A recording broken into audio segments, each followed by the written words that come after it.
Hello, ladies and gentlemen of the internet and of YouTube, and welcome back to Ringlight Fables. I'm your host and dungeon master, Skijaramaz, otherwise known as Toneshift. And with me today, we have our full cast of players. We have SepiaWolfe playing Tuki Fletcher, our Krovan rogue. Hello, everybody. We have Mick playing Boron, our half-dwarven battlemaster. A wonderful good morning to you. We have Willyzin playing Ludviek, our Rythari paladin. Greetings! We have Goldwyn playing Minnove, our kobold bard and sorceress. Sorry. Hello. And last but certainly not least, we have Impulsive playing Kari, our Krovan bard.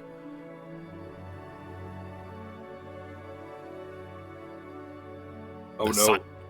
The silence! Oh no!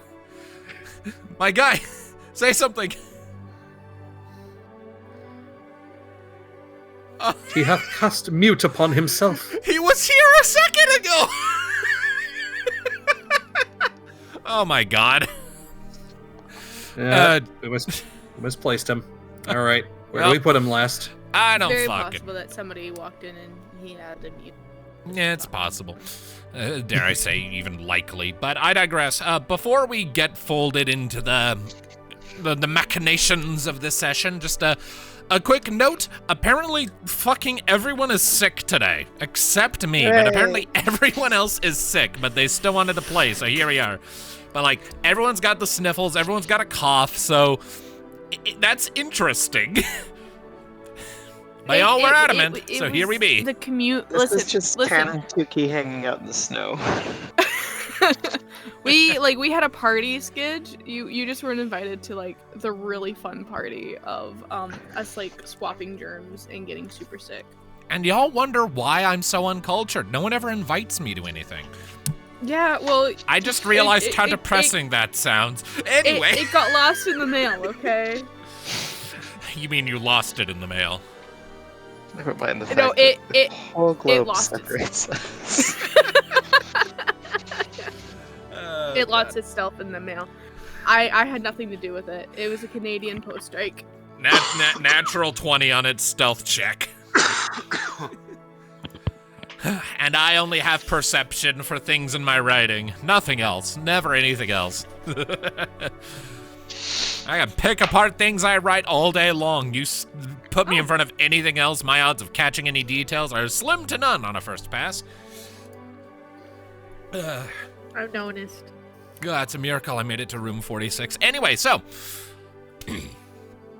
to recap, where last we left off, our party of adventurers had found themselves operating under the cover of shadow in the Red Iron Valley, surrounding the recently-ish, within the last 10 years, so not really recent, but the reconstituted and refurbished Fort Red Iron, a independently owned and operated fortress that presides over a mine of the same name, where a large population of kobolds have been enslaved to function as the primary workforce.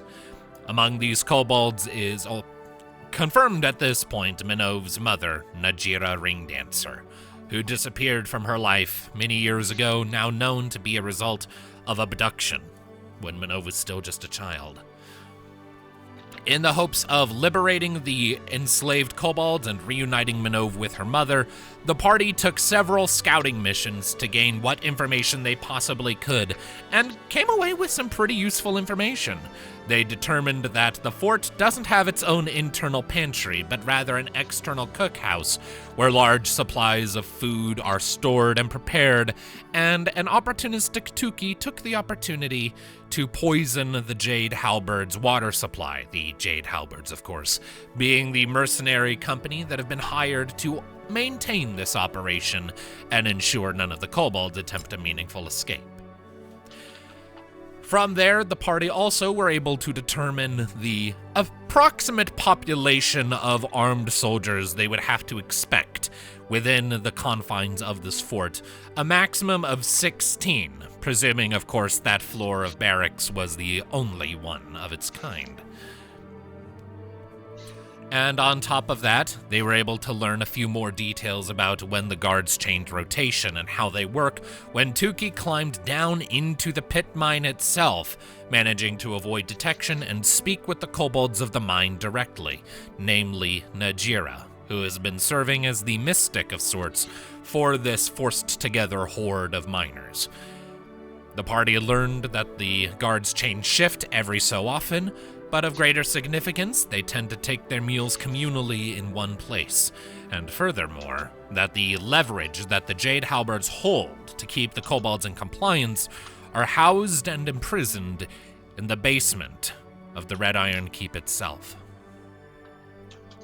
With all of these details gleamed, a plan of sorts was formed.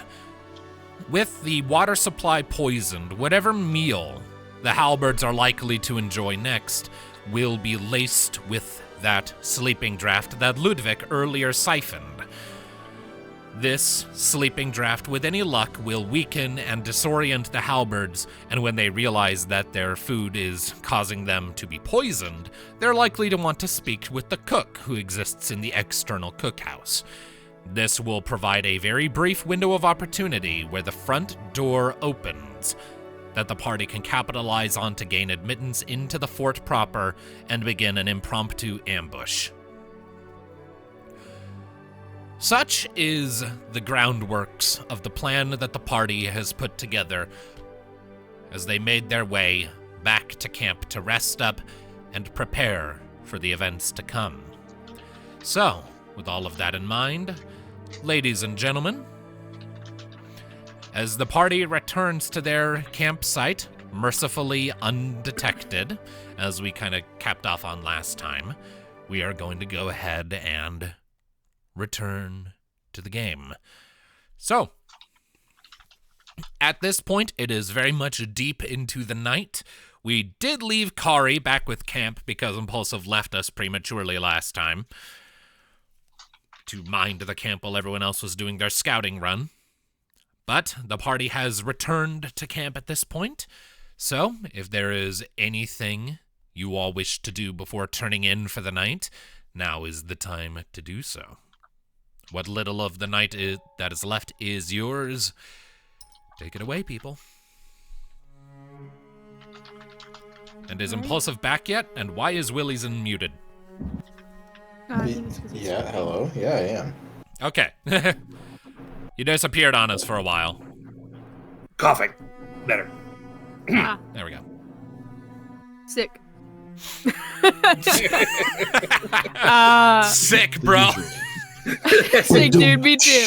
All right. Let's go back. I think Minnove will just try her best just to brace for the next day and just try and sleep as much as she can. Fair enough. Kind of preparing what's to come. Alright. Well, if no one has anything in particular they wish to do, then... No, I'm pretty Not sure. really. Yeah. Yeah, pretty much we got everything done last time, or the night before. So yeah, I can't think of anything else to prep on. All right. In that case, you may all take a long rest. And those of you who have to prepare your spells, now is a fantastic opportunity to decide what spells you want.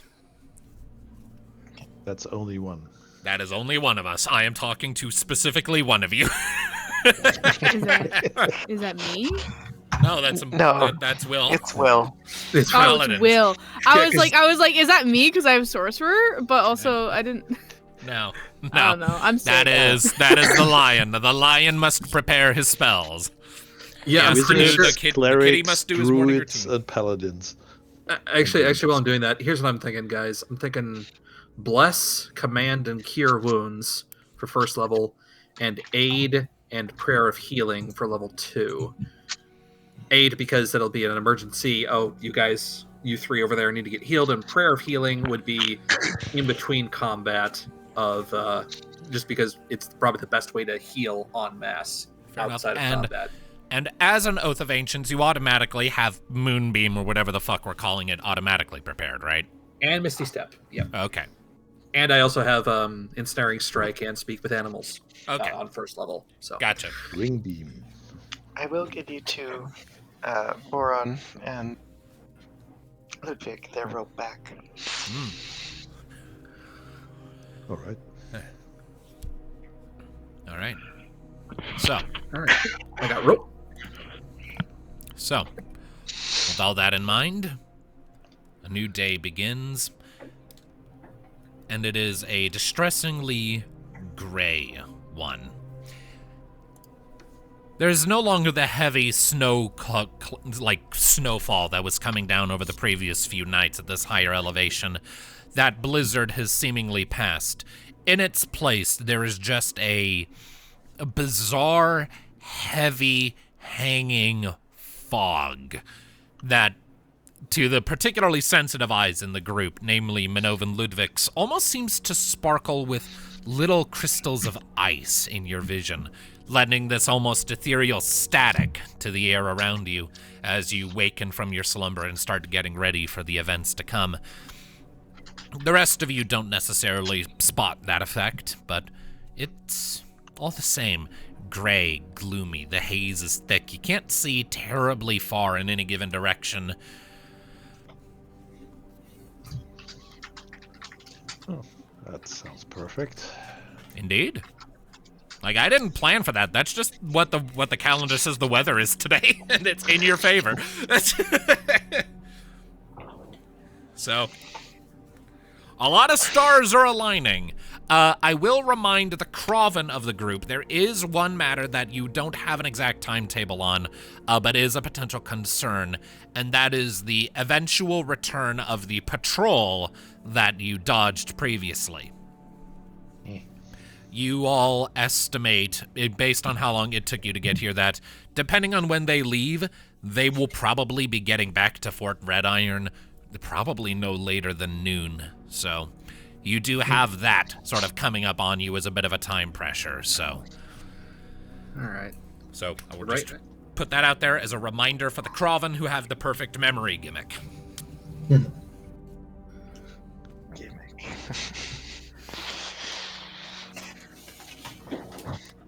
Alright. Well, It's not a gimmick, it's biology. I know, but mechanically it functions as your gimmick.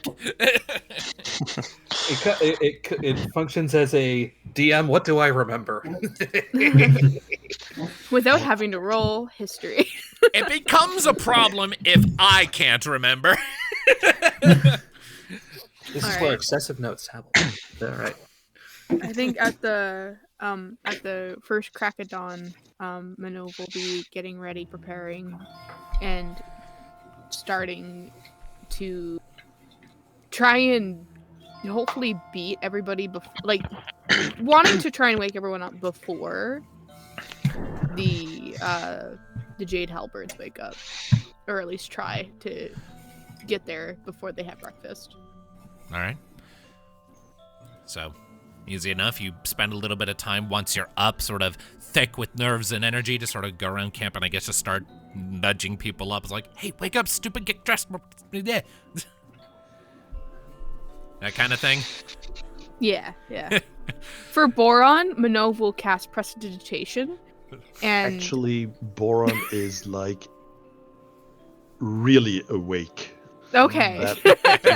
Like that's if he knows he has to get up, he's prepared. He sleeps like a log most of the time, but when an epic All right. battle is on the horizon, his old training instincts kick in, and it's like, all right, motherfucker, you're up at the ass crack of dawn. In fact, for flavor, Minnove is gonna walk up to Boron and is like, okay, Boron, wake up, Boron. And for a split second, she has shocking grasp in her hand. The pick-me-up. But Boron, I'm assuming, just wakes up I before enjoyed she that. can do Yeah, anything. that was good. Little taser in the morning.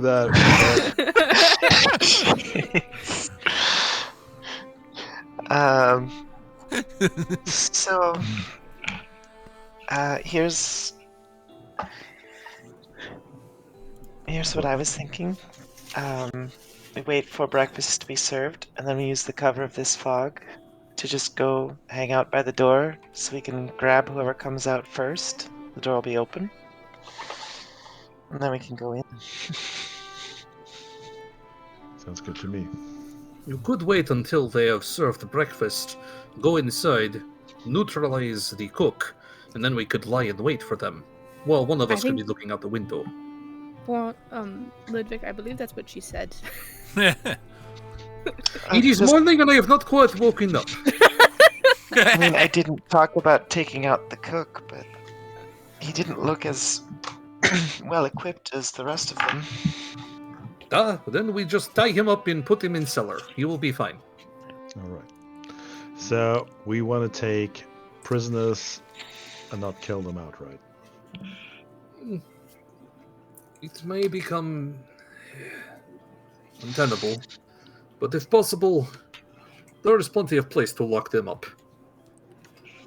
Somebody will come by eventually. All right. So basically, like, non-lethal if you can help it, but don't marry yourself to the idea. Is the read I'm getting from that. We are, after all, facing quite heavy odds. Indeed you are. Alright. Well, let's get going. All right. So, gathering up your things. Kari? Yes, quite the odds. Quite the odds. The odds are very big. Very big numbers. He's just chewing on some grass and just mumbling about math. He's like looking out into like the distance. Ah, yes, the odds. Very big odds. Very big numbers. I'm playing the odds. Fuck! I didn't play the odds very well. I made a calculated risk, but man, am I bad at math. It's like playing roulette and putting everything on green. I forgot. Don't gamble if you're an addict. Oh, God. Don't play buckshot roulette if you can't count. Alright. Sorry, I didn't mean to interrupt you there, Skij. I just recognized that he was trying to say something there. Yeah, no, it's fine. What was Kari getting into?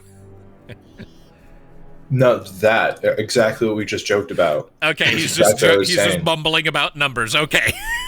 All right. So then, in that case, Mumbling about the odds. Okay. So for my sake, just quick clarification, because is it the plan to go to the cookhouse and ambush there, or go and wait by the front door to the tower itself? Which plan is which here? I believe it was waiting by the front door. Like, waiting for the chef to leave the front door from delivering the food. And then go up by the door and wait for the first person to come out and have a hissy fit. Okay. That is, of course, hoping we can sneak up on the fort itself.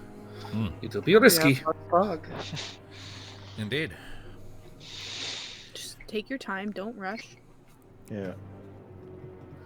If All not, right. you guys get naked and I will cast mage armor. No, no, not happening. That's out of the question. No. Here's an alternative. Where's HR? There's not a single human in this group. You don't need human resources. Okay, then where's CR? Clearly I need creature resources. I'm a half human. Half isn't enough, motherfucker. Jeez. We got What were half you human trying to- resources. What were you trying to say, Sepia? If you if you're worried about stealth, Kari, Minnove, and I can get closer to the tower, and Boron and Ludviek can deal with the cook once he gets back. Right. That is true.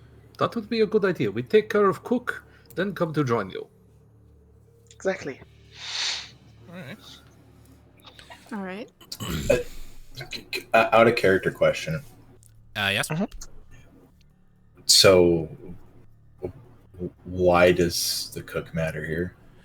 The cook has to deliver the food into the tower so that everyone can eat, so he has to bring it up to them. So at some point he's going to have to go through the front door of the tower, and also he is Okay. also still a Jade Halberd, so you're probably going to have to fight him at some point. And I'm imagining tactically the more people you can kind of isolate and pick off before the alarm goes up, the easier your life will be. Yeah, and if Boron and Ludviek are worried about stealth because they've got low dex and armor that makes them roll at disadvantage, then they can deal with that while we ambush whoever opens the door first. Yeah, basically putting them at a location where, thanks to this heavy-ass fog that was surreptitious in the calendar, they'll be far enough away that they probably won't be noticed by the tower, while the people who are capable of stealth and can enhance their own rolls can get in close to do the thing. And eventually, if depending on how far away it is from the main gate, we'll may just join anyway if the fog is really thick. Indeed. All right, so with that in mind, you break into two groups. The warriors in one, the birds and the lizards in the other. Why did I get a cool name? I don't know, what would you call your group? Not the bird and the lizard. No, I don't know. I don't know. The Call them Talons? the bards, and I'm just the misfit tagging along. The bards and the Either way. bay. I don't know if I'd go that far. Minnove would.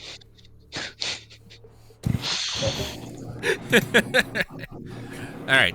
Well then. All right. So, in that case, go ahead then, and everyone make for me your stealth checks as you begin your approach. I will, on account of the fog, give you advantage on your stealth checks. However, unlike when you are operating under the cover of night, I will not give disadvantage to the observers. Not. That's enough. Okay. Oh, me too? Yeah. Cause you still gotta get fairly close. Damn, okay. So just a flat roll for the warriors because of advantage from the fog.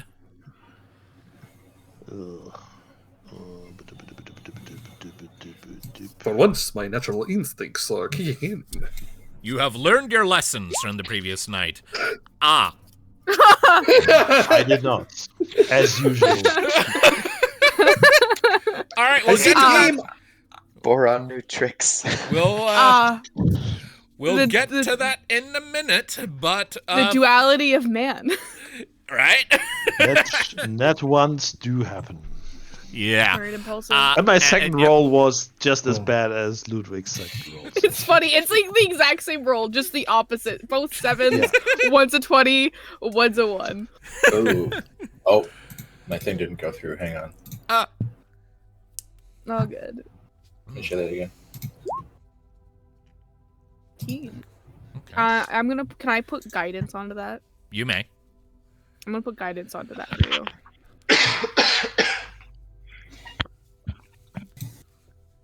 So you So can that- roll a d4. Oh shit, no, I don't want to open GIMP right now. You're telling me I have guidance? Yeah. Yeah, you have guidance. I can't. My Oh. guidance cannot help Boron. Plus you Okay, are I in guess plus I'll- you have split up. So okay. So we have a 22, a 25, a natural 20, an 18, and a 1. Yay. It only takes one. All right. What am I supposed to do? All right. So it's going as you're all sort of on your approach here. Tuki, Minnove, Kari, you move well under the cover of the snow and the fog, and sort of press yourself up against. Which side of the tower are you aiming for, like cardinal direction-wise? The entrance is on the western side, and the stairs to get up to the front door are on the southern end.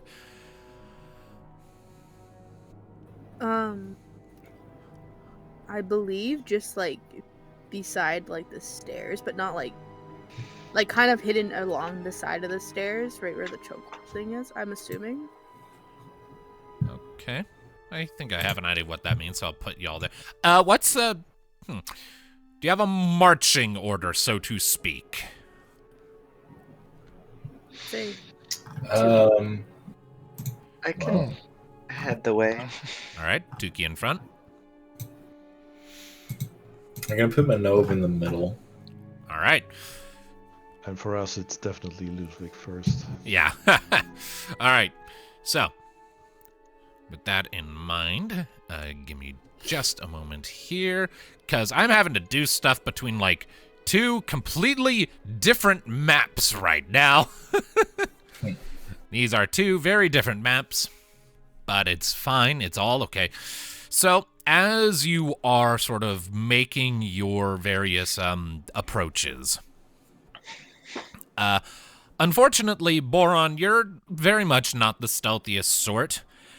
And while Ludviek is doing surprisingly well, unfortunately, Boron, with your somewhat shorter stature as a half-dwarf and the snow being fairly steep in this area, you unfortunately, as everyone is sort of starting to get into position, your boot catches on something in the snow. You're not sure what, maybe an exposed root, and you sort of just pivot forward and sort of crash into the snow, maybe like 20 feet away from the cookhouse's wall, with sort of a surprisingly loud sort of clank and clattering sound. Okay. How thick is the snow? It's not like as thick as it is in the continental United States right now, but it's pretty thick. Okay. So I couldn't like try and bury myself in there. You can try. The main thing here is that you created a loud noise. Yeah. I think if like everybody else just headed forward and I tried and hide in the snow. The thing is, Might like, work. here's the thing. Yeah. Like, you guys have kind of split up. You're in two sort of separate groups. The cookhouse is close to the tower, but not, like, pressed right up to it. There is a bit of distance between them. So you are kind of separated a little bit.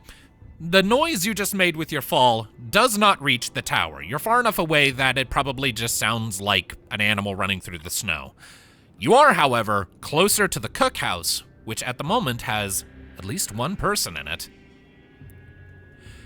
So, also, I do need to ask, Ludviek, what are you doing? You just saw Boron fall over, and as you kind of glance toward him and then glance back at the cookhouse, you have a brief moment, just a few seconds, where you see a shadow appearing in one of the windows. All right. So there's a bunch of is there snow around us as well, by chance? Yeah, it is a snowed valley. There is an abundance of snow around you.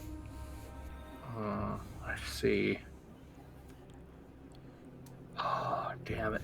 And there is still the heavy fog. Don't forget that. I'd like to Say what you're going to say, Boron. I'll try and mess up some snow in front of me so that I have basically. That's what I was about to say. So I'd like to try and get in front of Boron, and using most of my body, which is somewhat monochrome to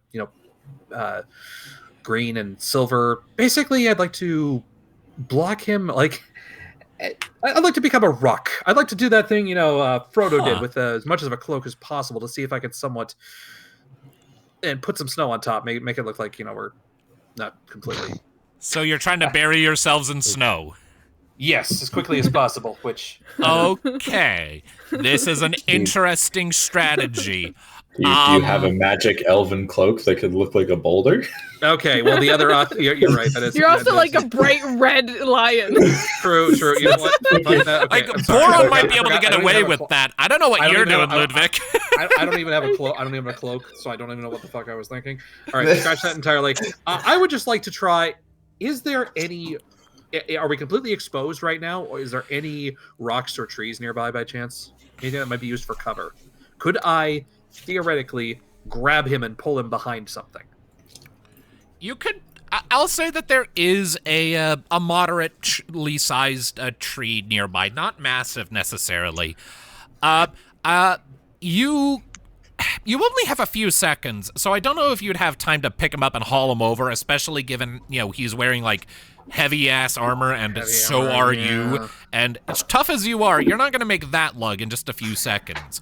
So what window is it? Is it the second floor, or is he on the first floor? There's only one. Oh no, there's 2 floors. Technically 3. Yeah, like one of the first floor windows, one of the ones leading directly into the kitchen, it seems. Like, it seems like the guy's in the middle of making the meal and just heard a loud thump and is peering out to check what it was. So, if you want to make a sprint to that tree, then you can make an athletics check really quick. Your stealth roll is still persisting, so as long as you cannot be seen, that should help. But the athletics is to see if you can break line of sight in time. Yeah, I probably can't get up in time and head to the trees. So you're doing the hide behind the snow thing. Yeah. So I'm not exactly sure what to use there. Stealth. I would say just another stealth roll. Stealth or survival? Yeah. I'll say stealth or survival. Your choice. Yeah, survival is at least something I trained in. Okay. Because that would be Usually like doesn't make too much of a difference. Okay, 14. Little. All right, and Ludviek. At this point, Ludviek just moves himself to be out of sight of the window. All right, so just rushing over to that tree. Gotcha. Yes. It's like Boron's kind of on his own at this point. Okay. Yeah. Athletics for me if you Makes would be so sense. kind there, Ludviek. Oh, please, let the dice be good. It's not bad. That's not bad. Not bad. All right. Give me a moment then. So let's see here. 6.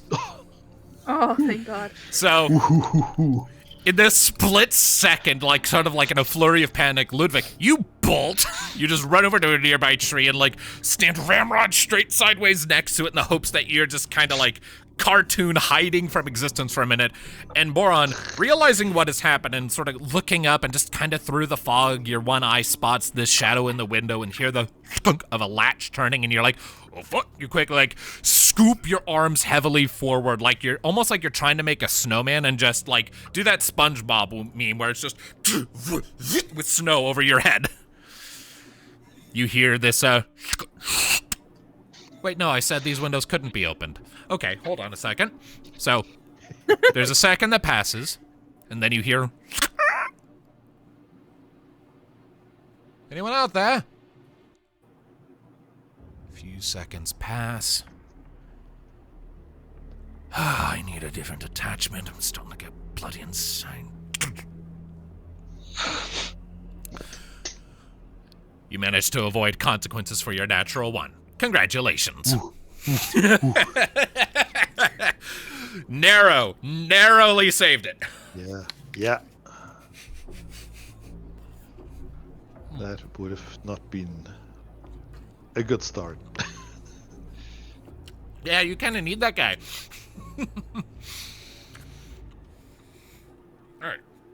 1 second. I'm chewing my apple. All right, so. One moment. I'm just going to move some things around. All right, so. As for the rest of you. You park yourselves with your obnoxiously high stealth rolls. You do manage to cross over and park yourselves near the base of the fort. You sort of, I'll say for the purposes of this, because you have at least one Kraven with a damn good measure of time, you sort of timed this incursion to kind of coincide with one of the shift changes Najira was talking about, just to kind of make your stealth rolls land a little better. So, you park yourselves up by the sort of entrance tower, and you huddle in to wait. I will point out, the cookhouse is on the northern side of the fort, and right now you are parked right next to the route the cook will have to take to actually get inside, so you may want to reposition. You can go around the back then. Just keep an eye out. Yeah. Like, I'll just put you to the best place I can think of that's close to where you want to be. So, as it is, with all of that done, after a while, over where Ludviek and Boron are kind of just remaining planted where they lay near the cookhouse, after a few minutes, the door pops open, and you hear the sort of grinding of wheels as this guy comes out with like sort of just a tray loaded down with a whole bunch of different different food items sort of with lids on them, just comes out and wheels it off, kicks the door closed behind him. At 6 perception, still not helping him as he does not notice either of you, and ambles on by. For the rest of you, over at the keep itself, you eventually hear, though don't have direct line of sight on the rolling wheels of that same cart, some quiet grumbling and cursing about the cold being a bit too much. And then after a minute, the door opens and then closes. Man, he's so skilled for bringing up a cart up those stairs.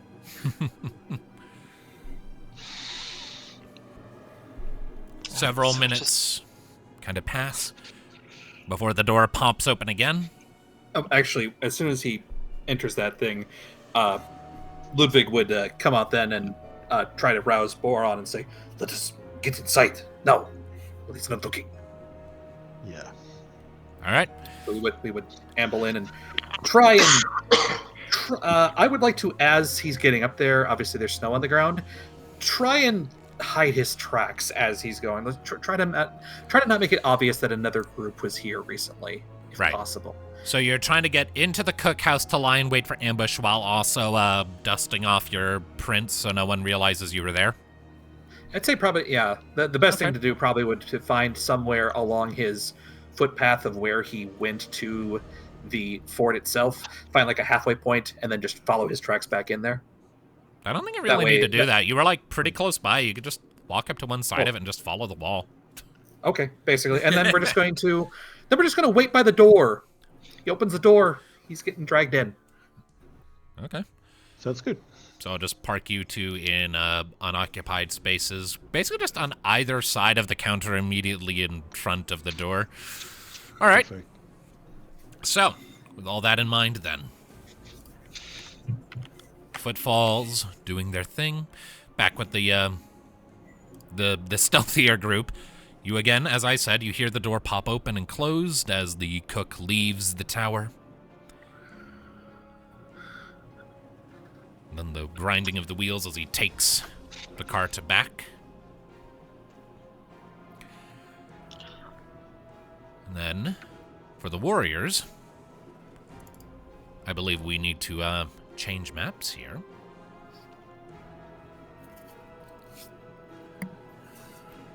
So, you two are standing in the front room of the cookhouse. Luckily, it seems that this guy didn't lock the door behind him when he left. He wasn't figuring he'd be gone long enough for that to matter. And you hear him sort of whistling a jaunty little tune to himself as he's coming in. Then after a moment, the door pops open. The second he starts trying to okay, does this door swing both ways or only one direction? And does it swing inward or outward? It swings outward. So okay, like out outside. Into the snow. Yeah. The second I hear it latch and I see it start moving forward, I want Ludviek to body slam the door itself and just like basically I want to knock this guy off his feet immediately. All right. Go ahead. We'll just count this as a standard shove action. So I need a reminder of how the shove attack works. Ludviek makes an athletics, and the Jade Halberd makes an athletics or acrobatics contested. Gotcha. Correct. Would this be considered a surprise attack? Technically, yeah, because like you are ambushing this guy. All right, well. So then I roll athletics with advantage, right? You roll athletics, yes. Okay, I'll just roll Your athletics. DC to beat is an 8. 16. All right, so as the door starts to latch and swing, you charge forward and basically body slam the door. And you hear this as the guy staggers back, falls out, crunches into the snow. I need you to roll initiative, Ludviek and Boron. Right.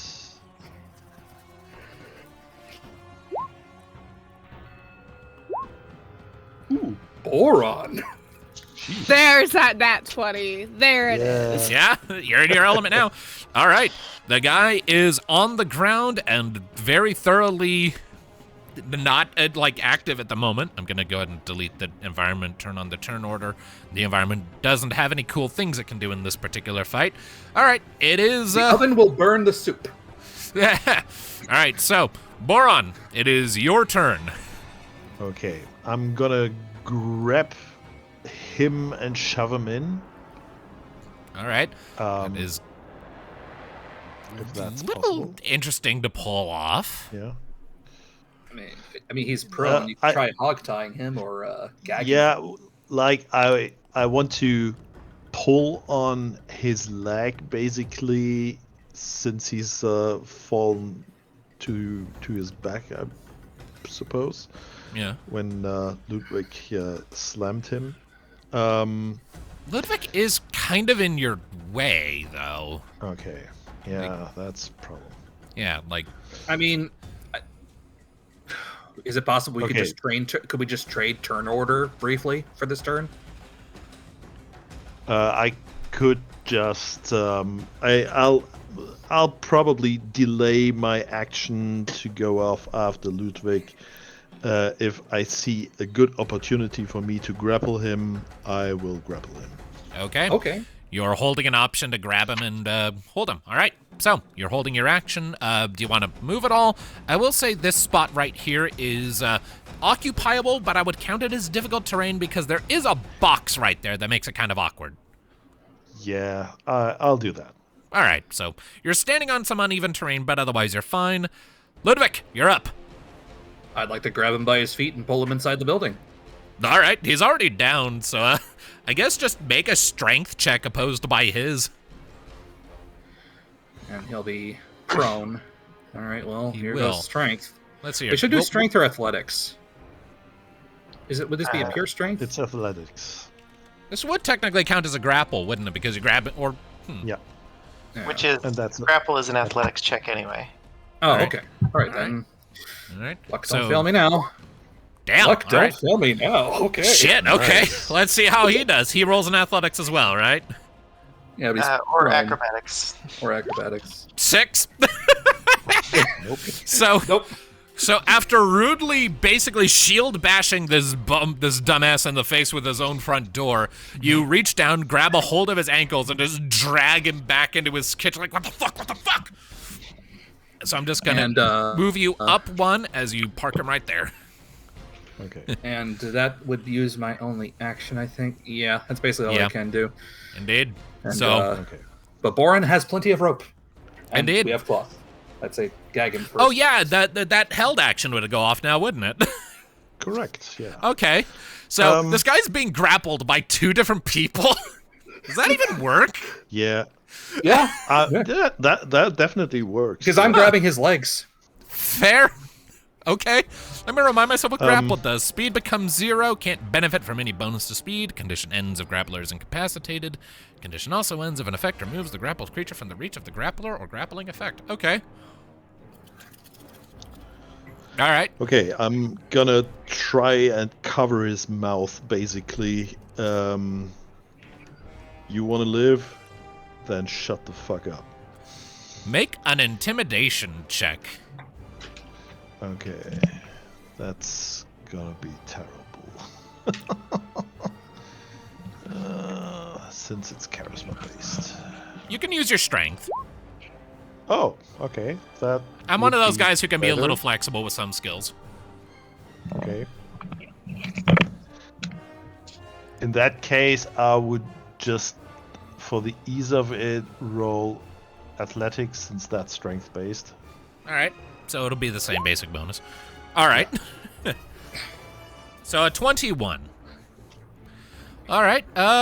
This guy literally cannot roll high enough to resist being scared shitless of you. So, like, his charisma and his intelligence are both 10, or his intelligence is 11, so that's a +0. He literally cannot roll high enough to beat that DC. Okay. So, you kind of put your hand over his mouth and issue that proclamation as your held action, and he just kind of looks up at you with wide eyes and looks between you and Ludviek, and then just kind of gives a weak little nod. Okay. So, I'm gonna end that turn order. All right. Gag him, tie up his hands and his feet, throw him into the food pantry, basically. Right. All right. And That's the. Yeah. yeah, basically get him out of sight because the pantry doesn't have any. Yeah, the pantry itself doesn't have any doors or window, or at least no exits, right? It's below the ground, so. It's below the ground. Yeah. Yeah. It is just a ladder over there. You would just dump someone down, really. Yeah. All right. Well, as much as possible, and then so I assume we're going to cut back now. I suppose there's not really much going on with the other group right now. The last thing Ludviek says is, "For the record, it's not because you're food. It's just business." I throw an eye at Ludviek. What? He's probably very proud of his work. Okay. Whatever. I thought you were leaning into the stereotype that Rythar eat people. Which is a stereotype more often associated. That's a stereotype more often associated with kobolds. What he was saying is, it's not because of your food. Yeah, I know. I figured that out later. Okay. Yeah. No, Okay. you didn't hear the 4? Oh, jeez. No. No, I didn't. Yeah, no. Is it 4? It's not because of your food. It's a. Yeah, we're not beating you up because your cooking's terrible. It's just something else. I heard you Yeah, say all I it's heard not. was, it's not because. Yeah, what I heard is it's not because you are food. Yeah.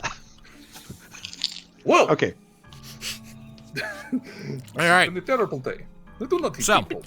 tying this guy up, you throw him downstairs. All right. So, as for the rest of you, you remain parked and waiting. Imagine it'll take a while for food to be consumed. But after a while, Yeah. as you are waiting patiently for a chance to get in, I would like you three, Minnove, Tuki, and Kari, to make for me perception checks. I give Bardic to. Or actually, no, never mind. I'll do my. Okay. I'll just do guidance. All right. Needed to put. Hang on, let me turn it off. Guidance Oh on my who? god. I don't think I can fix Kari. Yeah, no. You can pick him up like this, but you can't fix him. Yeah. I'll put guidance on Tuki then. Okay. All right. So a 7, a 14, and a 17. Quite a spread. Tuki and Minnove, you'll both get it. Tuki in particular. After a while, like close to like half an hour, I'd want to say, well, maybe not that long, but a while after the cook left, you start to hear some raised voices, barely audible, heavily muffled, coming through the windows sort of above your head. You can't really make out specific words because there are a fair few of them.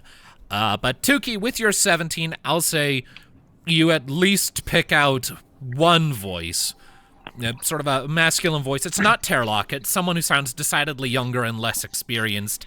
Something's wrong with the food, I think.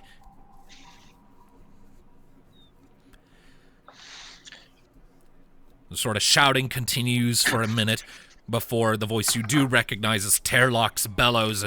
Enough! Order, all of you! Head count, now! Who's been affected? You can hear some sort of muffled shuffling through that window. Get ready to move, you two. Damn it. All right. You lot, check our food stores downstairs, and check and see if there's any signs that the kobolds have broken their chains. If they've done anything to the food supplies, send a few tumbling, won't you? The rest of you, get your friends into bed. Keep an eye on their condition, let me know if they worsen. You and you, go see what the hell the cook thinks he's doing. Make sure our food supplies there aren't compromised. You have your ringstone? Yes. Good. Gotta move on. And you kind of hear this scramble of movement. As soon as one of them... Tuki's the only one who caught the wording specifically. Oh, okay. But okay. So yeah, they're sending 2 to the kitchen. Sounds like they have food inside. One of them does have a ringstone. I didn't catch a number, but they are separating. A bunch of them were affected and are asleep. Well, let's put more of them to sleep. As Minnove pulls out her ringstone. All right. So, I am going to, really quickly bring us over to a different map now. I have re-hidden everything on it. I can tell. Everything. I can tell, yeah. Everything is hidden. I will re-reveal what needs to be revealed. I hid what I did for, just as a precaution, because there's a lot on this map. There is so much here. No, I mean, I don't even see myself. There's nothing. Yeah, okay. I know. That will be solved here in a minute. I'm just, I re-hid everything as a precaution. You guys have technically seen part of this map before. It's just, yeah, there's a lot on it. I want to make sure you don't see some of, bits of it prematurely. Okay, and with that, I think that's everything I need to reveal for now. So I will now focus ping to bring the camera here. So is that a good spot? That where y'all want to be? With the idea that the entrance is over here. I was thinking more along this wall. Yeah. You were originally there. I moved you away from there, sort of notified you that, like, if you park your asses there, the cook is going to see you, because that was directly in his path. I thought we were going to, like, move here. Well, park yourselves where you wish to be. Kari's just going to be like, I'm right here. Nah, I don't think so. So face the group head on. Yeah. So, and the door is right here. So when they open it, do you want me to try and get up there as fast as I can to make sure it doesn't lock? Yeah. I think Kari and I got this. All right. So, after a few seconds, you hear a heavy latch turning, the same one that you spotted before, Minnove, and then the doors pop open, and you hear two sets of footfalls, one heavily armored, the one not, and the other one not, as you recognize what appears to be one of the Jade Halberd Knights types of enemy emerge. And at his back, you see an individual who is wearing the colors of a Jade Halberd, but is decidedly less heavily armored, and you do see a ringstone on a string bouncing against his hip. Fun. I want to cast sleep on one of them. Okay, which one? I feel like the knight would be the most dangerous one right now. All right. Isn't sleep an area of effect? But he might also be the one with the more hit points. And Yeah. is If we're going with Knight, he's got to have a lot, like 70 something, I think. Yeah. Mm. I'll Because go I mean, magic. if he's got the same stat Last- block as the guy yeah. we killed already. Indeed. Last we need is the magic guy then to like Oh, never mind. do some fuck shit with magic. Indeed. So I'll do the magic guy then. And All right. if I have stuff left over, I will bounce it to whoever. I'm gonna do this at 3rd level Okay. to really try and get this All right. done. So that's gonna be That's going to be Five. 78, isn't it? 98. 98. Ah, okay. 32. Oh. Those ones are painful. They are. You need the amount of HP the target has in order for them to fall asleep, right? Yeah. correct. Mm-hmm. All right. Unfortunately, it does not take. You need line of sight on a target to cast a spell, so sort of itching a bit to kind of get into things. You sort of lean around Kari a bit as you get line of sight on the mage eyes. They're starting to come around the bend. Concentrate, channel energy onto that mage in an attempt to knock him down. He kind of sees you at the last second, eyes wide, and as the sort of cloud of mist that would, basically arcane chloroform starts to congeal on his head, he puts a hand to his own ringstone, utters a quick, very brief incantation that just creates a short poof, just a gust of wind that dispels the mist you created. And I need you all to roll initiative. Us two in the Uh, yard. No, you guys are kind of far away at the moment, so not you. All right. At least not at the moment.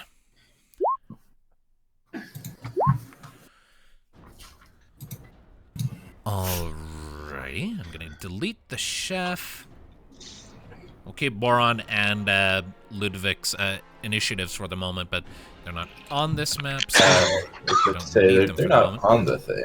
Yeah, they're not on the map right now. They're in my turn order list right now, but they're not here. Yeah. They're not in ours. Okay, yeah, no. I'm the GM, so I still have their initiatives listed on the other map because their tokens are still there. Anyway, so the knight needs to roll his initiative. Did I click it? Well, he rolled like shit.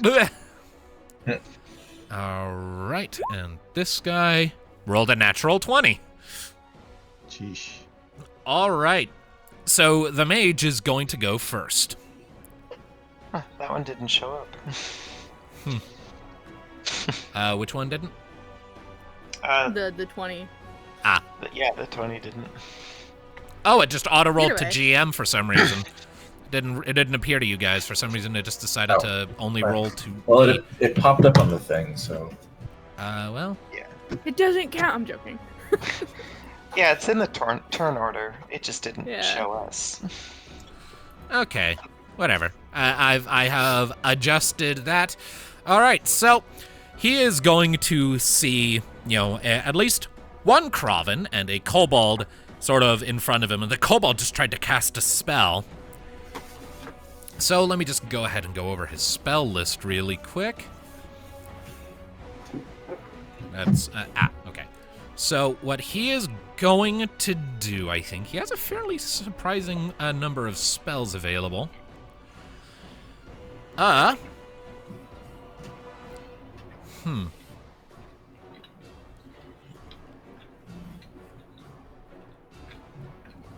I'm going. Give me a second. I'm looking at things. I think what he is going to do is he is going to expend a second level spell slot. So, as you lot are standing there, the halberd pries his own ringstone free, utters a quick incantation, and Minnove, you know Dragon Tongue. Like, both of you know the language of magic, so you recognize before there's much time to do anything that he is casting a web spell. Centered on you, Minnove. So, web. That's bad. You conjure a massive, thick, sticky webbing, so 20-foot cube from that point. So, I need Is it a dex saving? I think it just creates a gross, sticky area. Strength save. Strength saving throw? Oh, I'm so good at those. I'm gonna give So that's Kari the anything. area it'll cover, right? Yeah. Yeah. Okay. Technically more like that, but yeah. Okay. All right. Strength save. Let's go. All right. I believe it's strength save. Oh! Meets it, beats it. Minova's fine. Kari's fine. Oh! All right. Okay.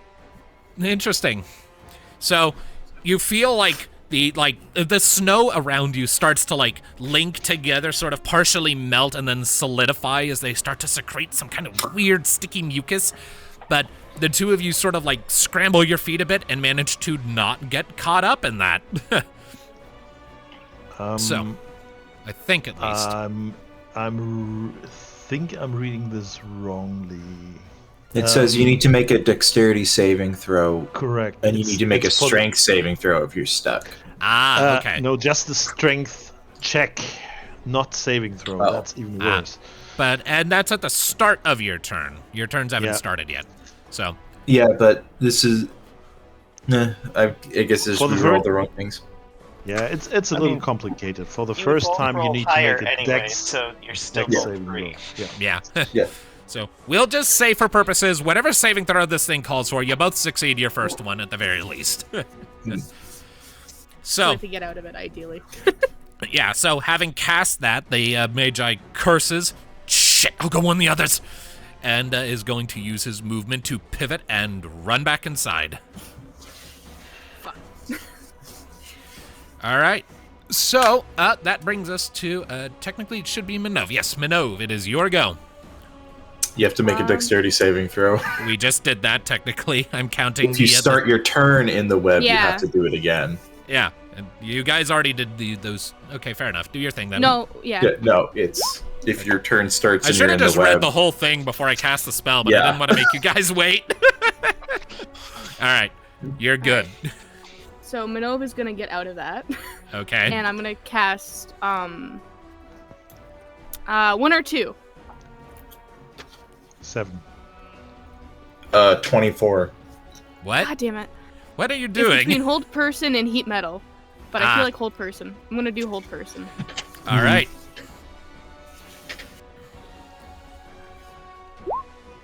All right. Choose a humanoid creature that you can see within range. The target must succeed on a wisdom saving throw or be paralyzed for the duration. At the end of each of its turns, the target can make another wisdom saving throw. On a success, the spell ends. Okay, wisdom saving throw, DC 15. That is a 6. Awesome. He is held, and Yep. I'm going to use my action or my rest of my movements. Have they only been rolling 6s? It seems Right? to be the case. 25. I mean, the mage rolled a natural 20, so. Hmm. Hold on, I'm not, hold on a second. Okay, no, it's not just 6s. Okay. There's just been a lot of 6s. I'm gonna have Minnove actually not move and just kind of step back here a little bit. All right. Preparing for whatever's coming next out, and that is going to be her turn with a. Can I just see Tuki from this side? I'd say so. Yeah, just about. Okay, cool. And that's my turn. All right. Kari and Tuki, you both rolled 7, so your initiative is technically at the same time. Kari can go first. Uh-huh. All right. Well, I think my bonus is 1 higher anyway. Yeah, Kari's just gonna... I have a +4. So Kari's going to step over... Actually...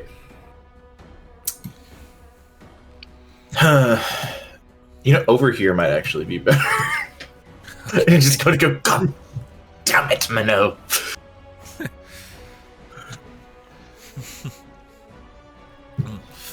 All right. I'm Are you just moving back, or are you doing anything else? Yeah. A held person is subject to automatic critical hits. You know. Yeah. Saying.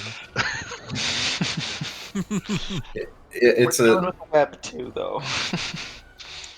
Dealing with Web 2 on top of there's about to be a lot more guys coming right there, and I don't think Kari wants to be at the bottom of the stairs. Fair enough. I guess that's it. Okay. I don't really have anything I can charge or hold. Damn it, Minnove! Run away. All right, Tuki, you're up.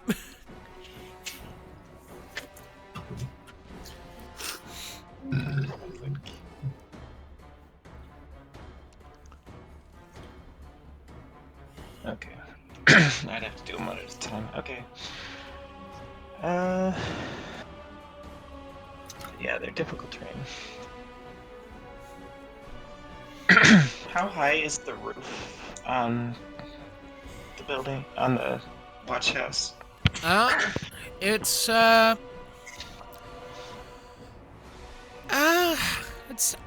I'd estimate about 15 feet.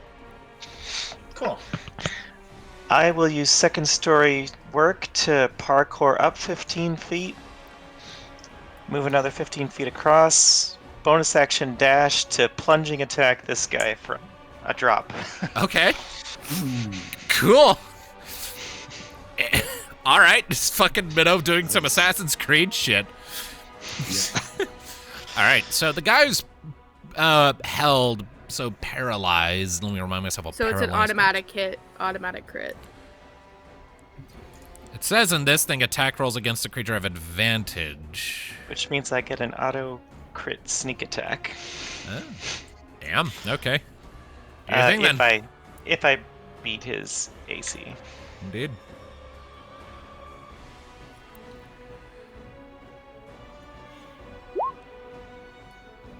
A 25 does hit. I was like, I really hope that I would hits. hope Yeah, so. like you'll remember that these guys have an armor class of 20, so Forgot the sneak attack. I had it turned off. it's all good. Okay, so that's 3 of them. 3 of them. I need to roll the rape. I need to roll another d8. Sorry, this. It's all good. Jesus Christ. Okay, so that Tuki. is 43 points of piercing damage. Ouch. Yeah, damn. Okay. So, yeah, you kind of go running up, sprint across, and then sort of jump down, and your blade finds this sort of like it doesn't quite.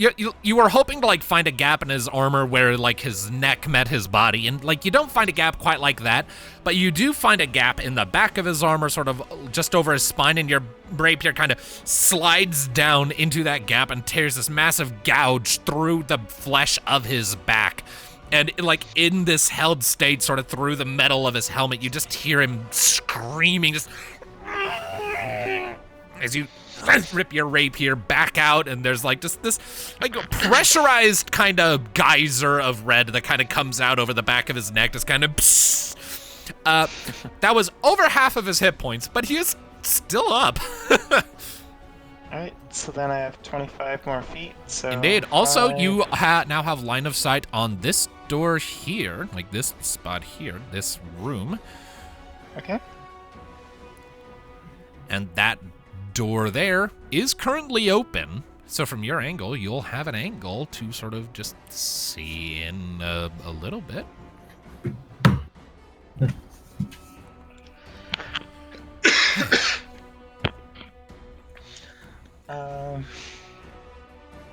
Yeah, I don't want to do that by myself.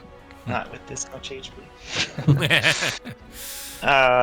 So I'm going to use 25, or the rest of my movement, since I only used 5 to jump off the roof to plunge and attack him.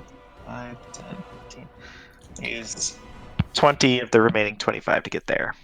All right. All right. That brings us to the knight's turn. So, he needs to make another saving throw to try and break out of a hold, right? Yeah. Spell save DC is 15. 15 just makes it. Beats it. All right, so the effect ends as like with the adrenaline rush of getting shanked in the back by Tuki, like that causes him to sort of break free. And That's he it has for him, though, because it's at the end of his turn. So he can't do anything. He's just stuck there. Mm-hmm. Yep. He does sort of just glare ominously at you, Minnove. Good. Which brings us to the halberd's turn, top of the round. Boron and Ludviek, at this point, could I have you two just make for me perception checks, please? Yeah. Perception.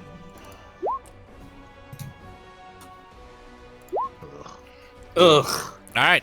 Neither of you have yet to hear the fact that a fight has broken out. Can we just look out the window?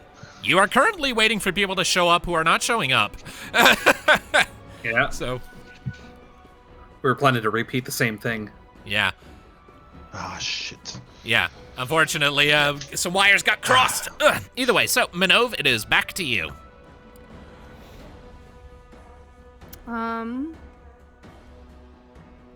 Oh, wait, no, hold on. I forgot to do the Magi. What he's doing. You guys can't see what he's doing, but he is doing things. In fact, he is going to spend his whole turn dashing. So that means he will technically wind up there. All right. Okay. Now it is Minnove's turn. I'm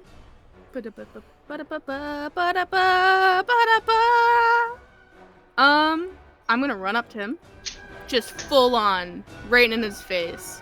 All right. Shocking grasp. Oh, all right. And this is gonna be, since we are, what level are It we? is a Level spell 5? attack roll, yeah. So, I don't know why what's, fuck. It's gonna be Is it? Advantage on the attack roll if the target is wearing metal armor. And I hope he is. There it is. Oh my god. That is true, so you will have advantage on this attack roll. Yeah. 20. Just hits. 30, 20. And then, Nice. I don't know if that's the actual damage or not. 'Cause it's 2d8. 5. Is it Yeah. 2D? Okay, so it is. It would be. It just didn't. Yeah, you rolled a 2 and a 7. All right. So a total of 9 points of lightning damage to this guy. As you charge forward, sort of like grab him by the pelvis and just pump him full of electricity. You hear him letting out a guttural cry out from within, but he's still standing. He's pretty crispy in there, but he's still up. Very crispy. I'm gonna take rest of my movement. Also, And, I'm going to say that the web effect here has ended because the guy is far enough away that it has dropped and he can no longer see it anyway. I don't, Right. I don't think that's... And then 20. I mean, he's just Yeah, dropping that's concentration failing. because it didn't do anything to Okay. stop you guys. And he wants to save his concentration for things that'll actually help him. All right, so that's Minnove's turn. Minnove All right. did that and ran away, and because of Shocking Grasp, he doesn't have any reactions, so he cannot take any reactions until his next turn. Oh, shit, that is okay. Cool, you managed to avoid an attack of opportunity then. Kari, you're up. Okay, yeah, I guess he just... Where's the measure tool? Guess we're just gonna take the...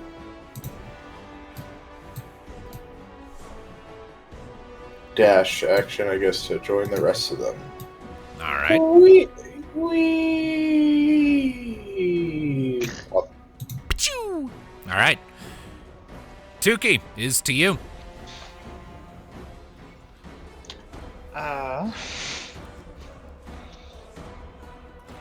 I guess she'll.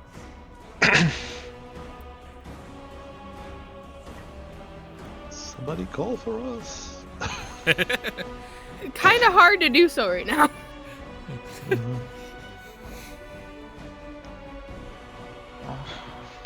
Just go up there, and All right. I don't have advantage, so I'm not gonna get any extra damage. Indeed.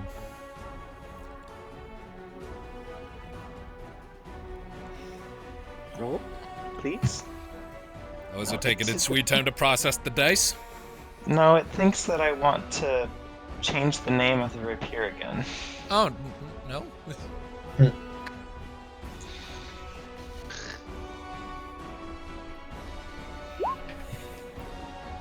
An 18.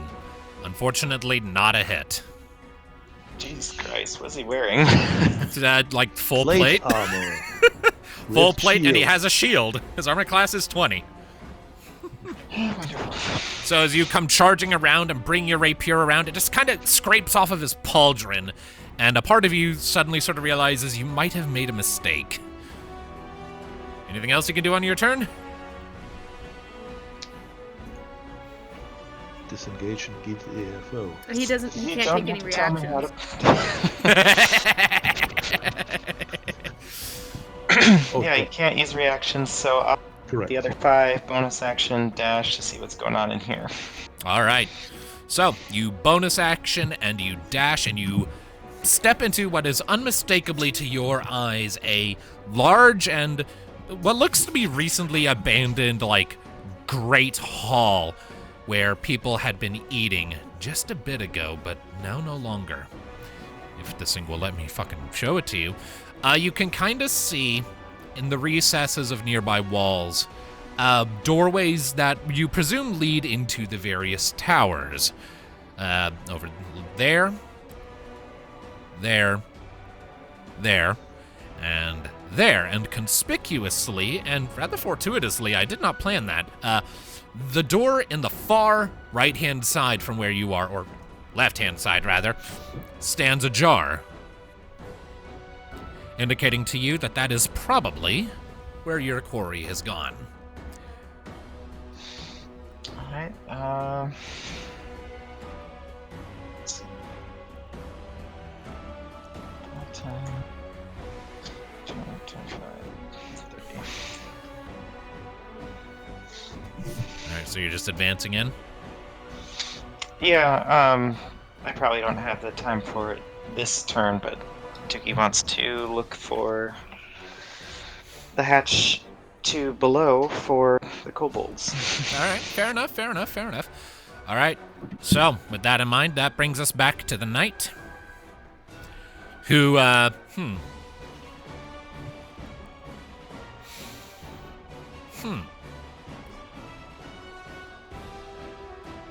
He is in an interesting situation right now.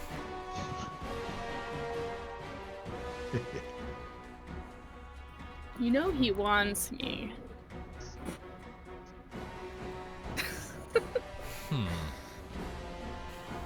Considering this group's history with kobolds, probably not. Christ. Not in that way, Kari. So, I am just, he's going to, someone has gotten into the tower who ought not to, so he's going to determine that for the moment, that is his priority.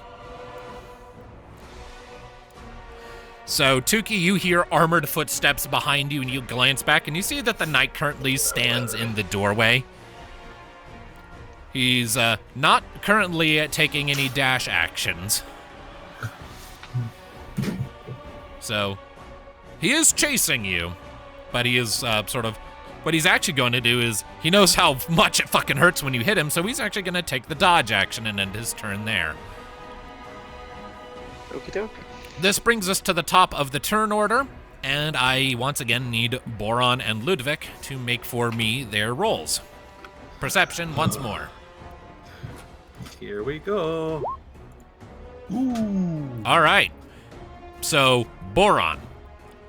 As the wait is getting to be a little longer than you were expecting, you hear it, though Ludviek doesn't, because Ludviek is like hyper-fixating on the door.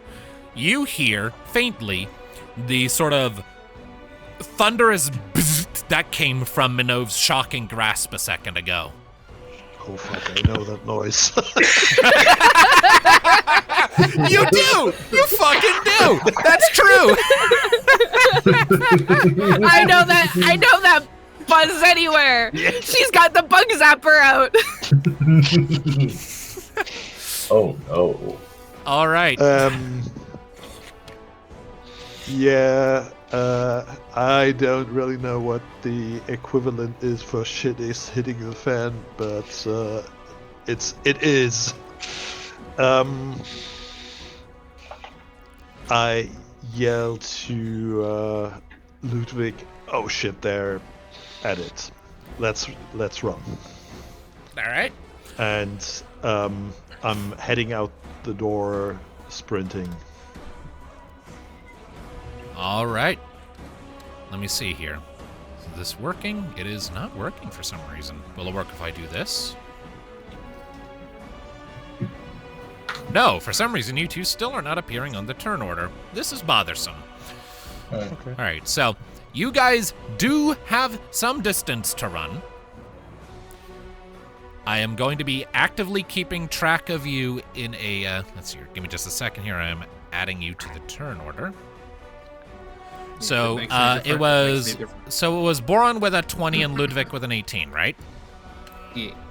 All right. Okay. If it makes any difference, I got 35 to my speed. Okay, that may help you a bit. It won't help Boron. But regardless, so it is the Magi's turn. And Tuki, you can just make out his voice from above, sort of echoing down through that tower. Under attack! Intruders attacking the keep! They ambushed us at the front door! And with that in mind, there are some new people I need to add to the turn order. Yeah. This Because- could have gone better. Indeed. It could have. But, you know, so Terlock is going to roll a 6. The archers, just collectively, however many there are, will roll a 19. And the foot soldiers will roll a 15.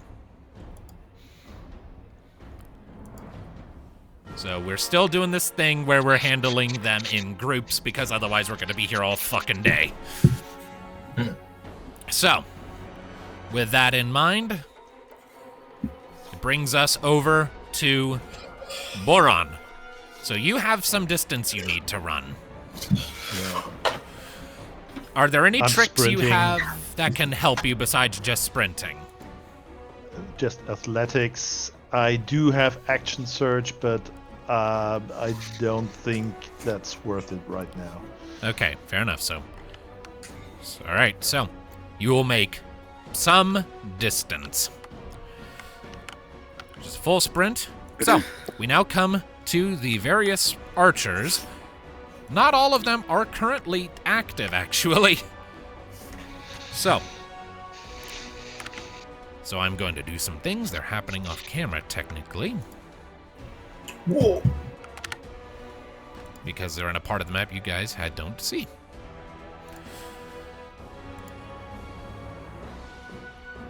Alright, so it was weirdly set up, but whatever.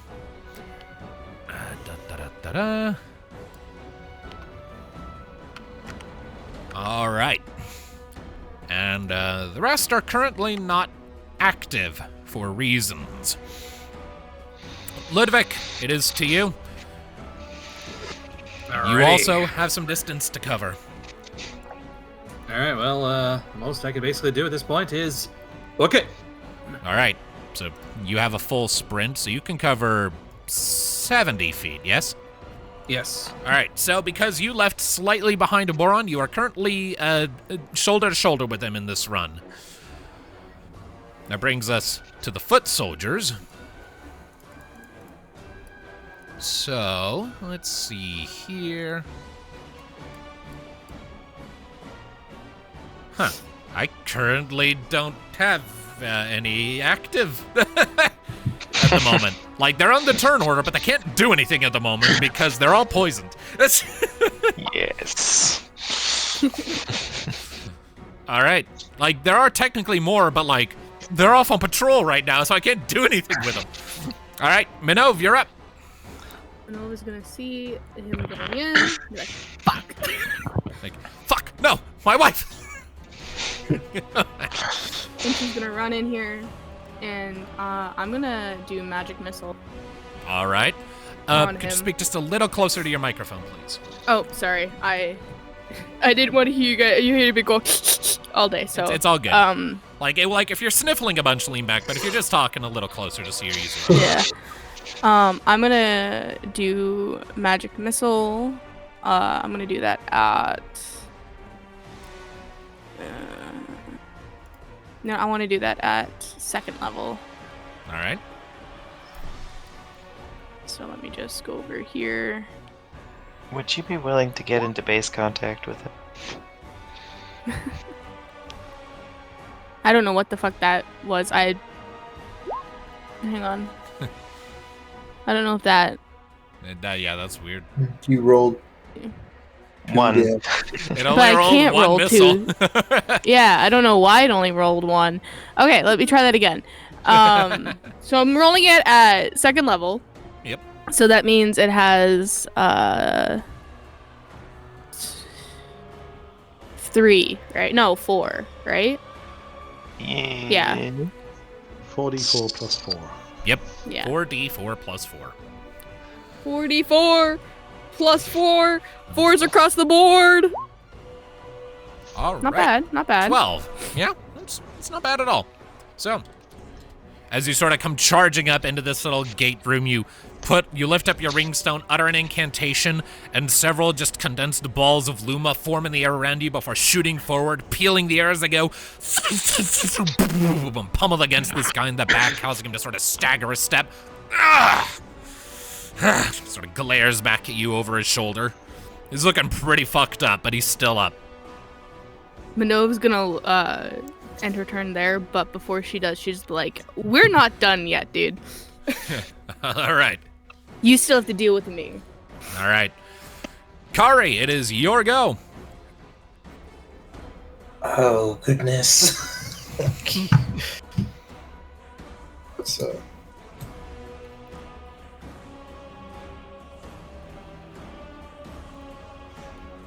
Okay, so.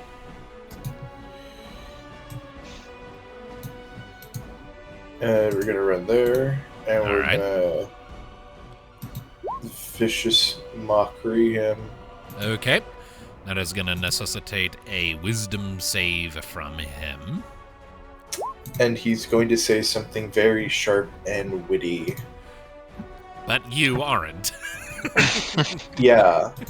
I think you Okay. need to roll another d4. It only rolled 1. I think it should just be. When you hit level 5, so it should be... Should Oh. be 2. Yeah. Oh, okay. Yeah, I only rolled 1. Sure. Okay. Well, All right. So that's 5 damage total, yes? yeah. All right. So, you just kind of come up and point and was like, what are you compensating for with all that armor, huh? It just, Wow, so good job, me. you just here's like this little from inside his helmet. He is looking really rough. Is that the full extent of your turn? Yep. That All was right. pretty much it. Tuki is to you. headache. Well, I can't sneak attack, so...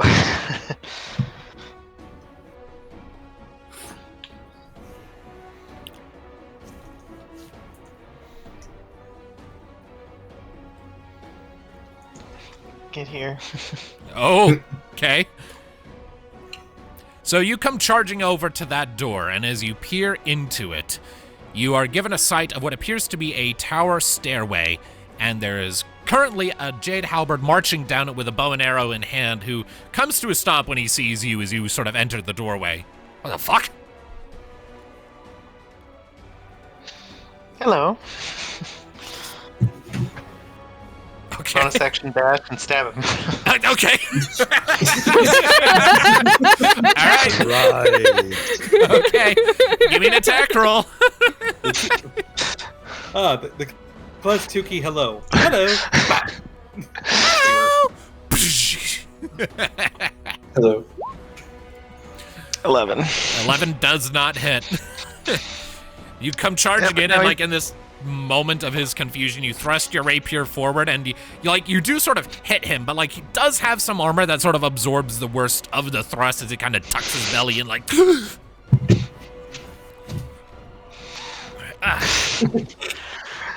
But yeah, I did All that right. because he's either got disadvantage or he's got to disengage. Indeed. Anyways, that brings us to someone else's turn. So, taking a full dash, you hear, Tuki, these heavy footfalls sort of coming down the steps before the guy you saw before, who you recognize as Commander Terlock, appears in the stairway coming down. Oh no. And as his eyes sort of land on you, you see his lips sort of curling into an agitated sneer at the sight of you. Took you a wink at him. So he will use his remaining 10 feet of movement after his sprint to park himself there in the doorway. And you see that he is armed with a halberd. So that means he has 10 feet of reach, right? Mm-hmm. So he's Yeah. going to attack you now. Quick Wait, question. no, Can I kind he of can't. see? He can't actually. I'm dashed. stupid. He took the dash, but he is occupying the door, so you're kind of cramped in there now. So that's his turn. And this knight over here, meanwhile, is going to spin around, seeing Would you his like boss to- is back and determining that that bird is dead. Are you wanting to extend your car's warranty? He is going to make a multi-attack against you, Kari. Oh, it's not a car's extended warranty. Actually, no, he's going to make one attack against you, Kari, and one attack against Minnove. Kari first. That's a natural 1. And a okay. 17 against Minnove. I'm going to use cutting words. Oh, what does that do? It's something that is very fancy to me. I'm going to expend Bardic Inspiration, one reason why I haven't been using it, All right. to subtract whatever I roll from his roll. So basically, I Bardic need- Inspiration in reverse. Yeah, I Okay. need a 2 or higher. I mean, your armor class is 16, isn't it? Yeah, I need a 2 or higher. Because if he won, Right, okay, 16. right. That's true, okay. The funniest thing ever can happen. There we Okay. I know. All right, So it misses. Yep. So as like he lunges at Kari, Kari manages to like sidestep, like bringing out his own rapier to sort of like catch it and hold it at bay. And he turns to like plunge the blade down at you, and you kind of like daintily hop to one side and just give him a big toothy grin. So and that as is... he does that, in order to make him miss it, Minnove's gonna go, "Man, you really suck at your job." All right. That brings us to the mage's turn, who is going to spend his turn doing something else entirely. Which brings us back to Boron.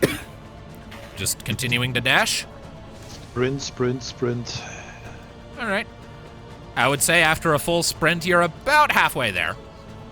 Oh no. Halfway. Yeah, get out of that building. I'm kind of like using the vertical height of this map to sort of just measure distance. So. Okay, hang on. What can that do? Hang on. So this brings us now to the archers again. And there's currently one in this room with you, Tuki. And he is going to... He's going to drop his bow and reach down to his side to draw out his short sword. He's going to take a swing at you.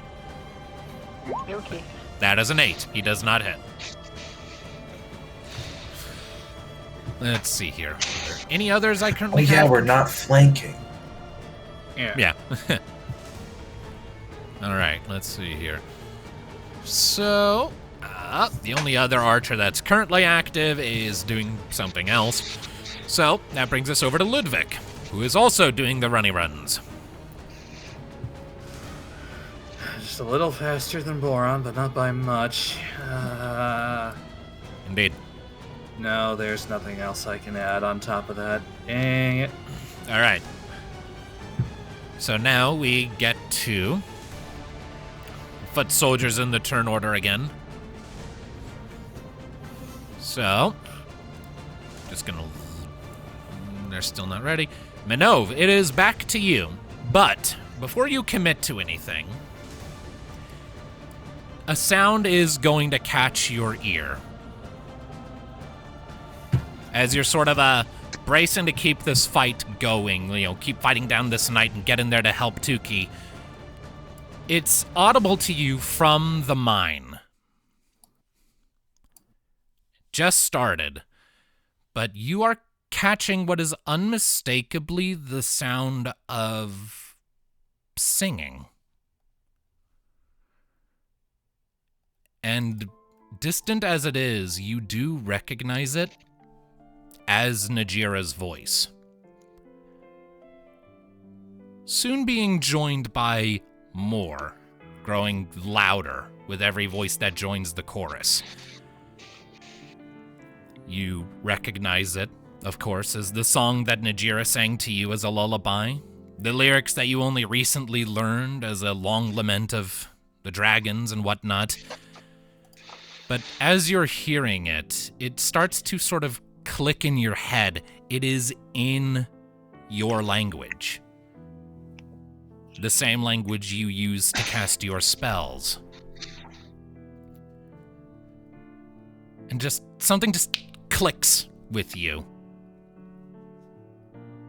And I would like you to take a look at this. Because you now have this. Oh gosh.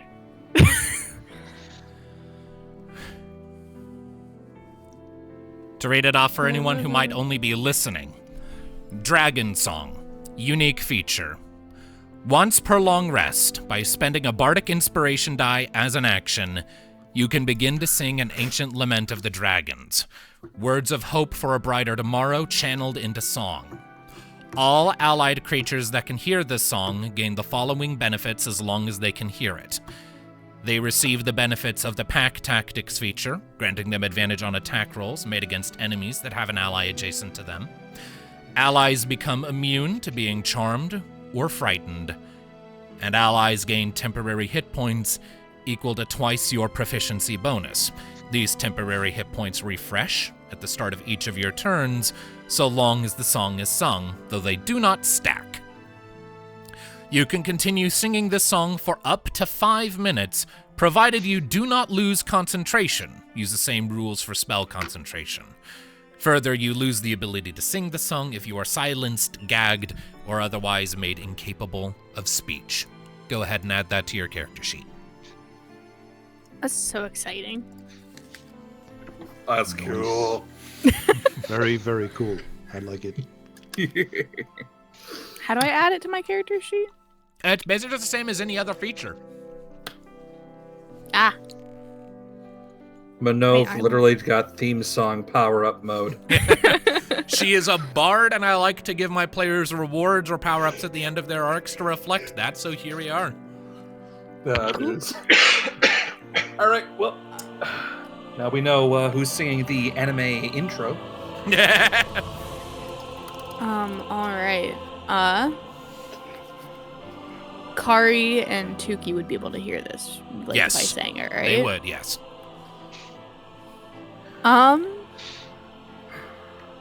Screw what I was gonna do, I guess. Doing this 100%. All right. I'm joining in on the song. All right. So your proficiency bonus right now is what? We're level 5. 5, so it'd be 3. Our proficiency is 3, sorry. Yeah. 3, so it would be 6 then. 6 temporary HP points. Alrighty. Both Kari and Tuki. Yep. And with that, And you too. You get it too. I guess I do too. Unless you don't count yourself as an ally of yourself. I am my own Absolutely. self-hater. There are some times I Getting would into not. some mental illness stuff, I think. I'm my own worst enemy. I'm gonna squeeze, if I can, to try to squeeze past him to just not leave, but like just get here. It'll be a little tricky. Make for me a just a dexterity check to just kind of squeeze through that gap, because the guy is occupying that door. He chunky. He is fully armored. Dexterity. Yeah, I would say, do you really want to go inside the building where a bunch of people are pouring out? I kind of want to have eye contact. Like, I kind of want to see Tuki. All right. Either way, so you do. I will go ahead and let you just get there without triggering an opportunity attack. You kind of duck through as you start singing this song. Well, I'm not, because I'm still in his in his radius, so I wouldn't trigger. Right. I'm just on the other side of him, but I'm also giving tactic/flanking to Kari here. True. That is true. So. All right. That is Minnove's turn. All right. Kari, you're up. What just happened? Minnove's singing a song, and you feel great all of a sudden. You know what? I feel like the power of the theme song is coursing through my veins. Speaking of the theme song,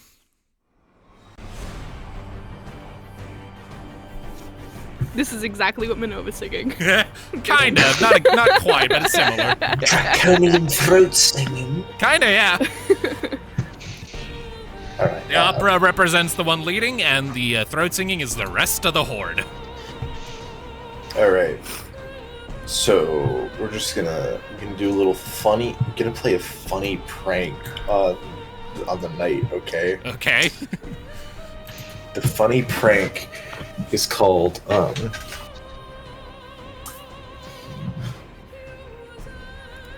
the Is it called stabbing him with your rapier? No, I'm rereading a thing. Ah, okay.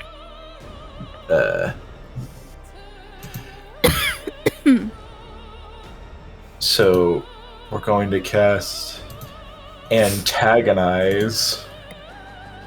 don't know what that does. Level 3. And he's going to whisper and say, he's going to point at the boss and say, see that guy? He's the reason you're here. Okay, let me read what the fuck this does, because I am unfamiliar with this spell. You whisper magical words that antagonize one creature of your choice within range. The target must make a wisdom saving throw. On a failed save, the target takes 4d4 psychic damage and must immediately use its reaction to make a melee attack against another creature of your choice that you can see. If the target can't make this attack, for example, because there is no one within its reach or because its reaction is unavailable, the target instead has disadvantage on the next attack roll it makes before the start of your next turn. On a successful save, the target takes half as much damage. Spell save DC, wisdom save. 16, he just makes it. Crap. But he still takes damage. Yeah, I'm sorry about all that.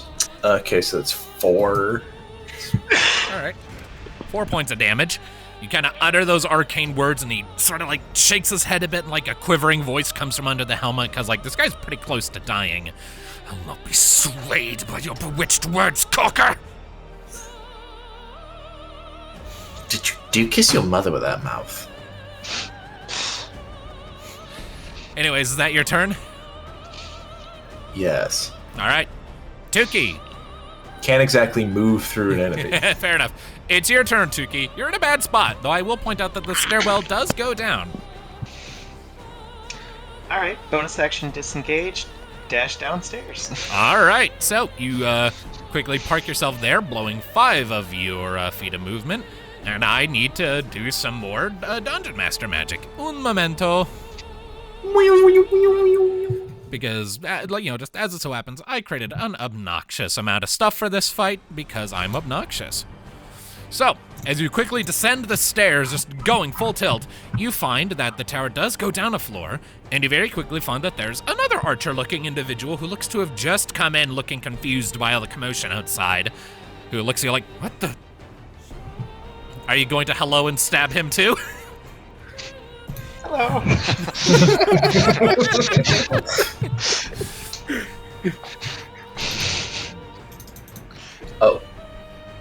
Oh, jeez. I just zoomed in on the part we can see. All right, That is a natural 1. So, unfortunately, as you make a thrust at this guy, trying to, like, do it better this time, this guy backpedals a bit and, like, just barely manages to avoid getting shanked in his chest. Like, what the hell? Can I keep going down? No, the stairs do not appear to go any further down. Well, goodbye. Spend 5 more to go back upstairs. Okay. And then dash upward. I haven't dashed yet, but... So I've spent a total of 15 feet to get here. You're just going all over the fucking place. Yeah. I'm gonna go upstairs and look for the caster. All right. Jesus Christ, you're making me do work here. Well, I don't want to stand in a spot that's a dead zone. All right. So you go up the flight of stairs, just kind of full tilt running. You come up to the top of the flight. The door does currently stand ajar. So you have at least a bit of a view of what's on the other side. If I can draw this properly.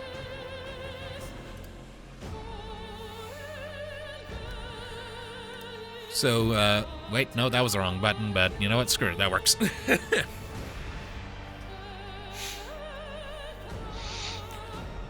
So what you doing? Got any movement left?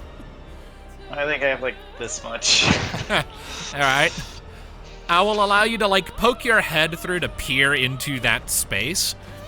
And, you see what is unquestionably the barracks, with a lot of the beds full of people who are currently in the process of rolling right back out, or starting to try to at least, since a lot of them were knocked out.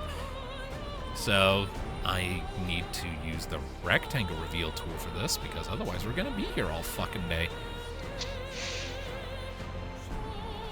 So everyone with a green circle was hit with the poison and is technically currently asleep, and it looks like the mage is in the process of trying to wake them. Hi, please don't do that. Right. Anything else you want to do? That's all I got. Okay. That brings us to Terlock's turn. Terlock is going to... he's going to follow you up. Oh, shit. So as you say, hi, please don't do that, you hear just from behind you, accompanied by heavy footfalls, and what, pray tell, do you care? And you sort of spin just as Terlock is going to make a multi-attack against you. What? He's a boss! It's Why not are like you you going have to dash to get to me this time. Indeed. So, that will be an 11 to hit. That misses. Nope. A 10. And a 22. Yep. All right. So that one will deal 14 points of slashing damage. Your temporary Get hit out of points there. absorb the start of that. Dodge. Uncanny Dodge lets you reduce that by half, right? Yep. All right. Does temporary hit points happen before or after that? Before. All so right. I'll lose. So I'll lose 1 total from my main HP. Yeah. All right. So. Okay. Whew. So, the guy is very aggressive with his swings. These 3 incoming strikes. The last one sort of like you barely managed to like sort of like catch the shaft of the halberd on your wrists, and like there's significant pain through it. Like the shock as you realize, oh, this guy hits hard. So but that will be his turn. Okie doke. Which brings us back to the night downstairs. He was having just a really bad day. He is going to make 1 attack against Kari and 1 attack against Minnove. That is a 25 against Kari and a 10 against Minnove. So, Minnove is fine. Kari, not so much. Ouch. Kari is going to take a total of 3 damage. So, the guy does sort of like get you in the waist with a swing of his halberd and sort of catches you with the shaft. It's kind of hard for him to do like his cool shit in this enclosed space. And then he kind of like moves his hand further up the shaft and plunges it back to try and like pommel smack Minnove in the face, but she like leans to one side and dodges. Trying to get blood all over my tunic. This brings us back to the mage, Blood on it as it is. who is going to, let's see here. I actually need to see what the fuck he's doing. Like, you've just been vaguely describing and now you have to be detailed. His main thing is he's been trying to wake everyone up. What he is going to do is he is going to expend his last 2nd level spell slot to cast Hold Person on Tuki. Oh shit. Ooh. Like, this guy's a wizard. He has a big list of spells. Yeah. Wisdom? Apparently. Yeah. What the fuck is his Wisdom saving DC? throw. What the fuck's his DC? It doesn't tell me what his DC is. What's his intelligence modifier? +3. +3? Okay, and... what's his proficiency bonus? 2. So okay, 15. so his ECE is 13. Okay. What did he It's say? 8 'Cause it's plus 8. proficiency plus Ah, your okay. modifier. Alright. Yeah. Fair. Gotcha. Okay. 13. Oh boy. Tuki, as the mage sort of turns toward you, bellowing, "Get up, you lazy fools! We're under attack!" He then utters a quick incantation. You kind of glance his way, and then you feel your outer layer of skin actually just starting to become locked in place against the movement of your bones and muscles underneath. And it's extremely painful to try and move, so you kind of just get locked in place in a cage of your own skin, and it is horrible. Almost immediately, your yearning is going crazy. Oh dear. Boron. All right. So, you know what? I'll be nice. I will go ahead and just park you on the outside of the tower right now. So your movement, your full dash will bring you out there. If I can find the fucking focus ping button. Probably. Nope, that's not Ludviek is what I a want. little ahead of me. At least. Yes, but it's also not Ludwig's 10 or turn 20 right now. feet. Yeah. Yeah. All right, so you are now on the battlefield. It did take your turn to kind of get there, so next turn you're back in the fray proper. Okay, so I can't move yet. Not yet, no. Okay. All right. But you are at least on the board. Speaking of the board, so we have at least 2 engaged archers. One of them is going to expend a few feet of movement to get into this damn stairwell. Oh, wrong one. So, Archer D is going to pick up his bow. I believe that's like, what type of action would that qualify as? He's just picking it up. Yeah, it's Okay. just picking it up. All right. So he is going But to... since he's using his sword, he might have to drop that. Yeah. So He just kind to of... be able to shoot. Yeah, so he is going to drop his sword, pick up his bow, come out here, and is going to aim a shot at Minnove's back. So that will be a longbow attack with an attack roll of 12. He misses. His Hell yeah. buddy is going to emerge and is also going to make a shot at you, Minnove, because you're the only person he can see. That's going to be a 22. That's gonna be a hit. Why did it roll? Why did it roll that much damage? Holy shit! Okay, no, it's only a 10. Rolling with advantage. Right. Okay. Yeah, Yeah. No. it's only a 10. So it's only 10. So you lose your temp HP and then take 4 points of damage. And you And I techni- also have and to roll You need to roll for concentration. Con. Yes. Constitution. Is it a Constitution saving throw? It would be a con save. Yes. 10 or higher, and you maintain. 11. Oh you my maintain. god! All right, you maintain the song even as an arrow kind of punctures, so like slices through your back. You kind of stagger forward a bit, but you keep the lyrics going. You hear your mother singing to cheer you on, and you just keep that melody going. All right. So, Ludviek, same as with Boron, you are now on the map. So you are about right there, I'd say. You can start participating more actively next round. Wait, Ludviek, would Ludviek be able to see into the No, He through could the little hole there? he could technically see the roof. There is a balcony overlooking the stairs, sort of like right here. So the roof I just part? revealed it on the upper layer there, so Yeah. Ludviek. There's a time to use something. It's this moment. Misty Step's a bonus action, right? Misty Yes. Step's a bonus action. Yeah, he could He technically could do Misty that. Step up there. Yeah. It was an action to dash, he could bonus action. It would help if he wasn't muted.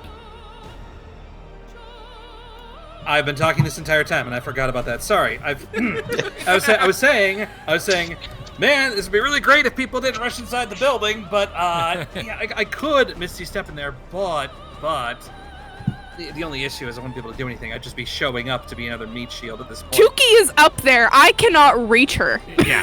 For Tuki 2 turns. desperately On one needs hand, you're backup right, but on the now. other hand,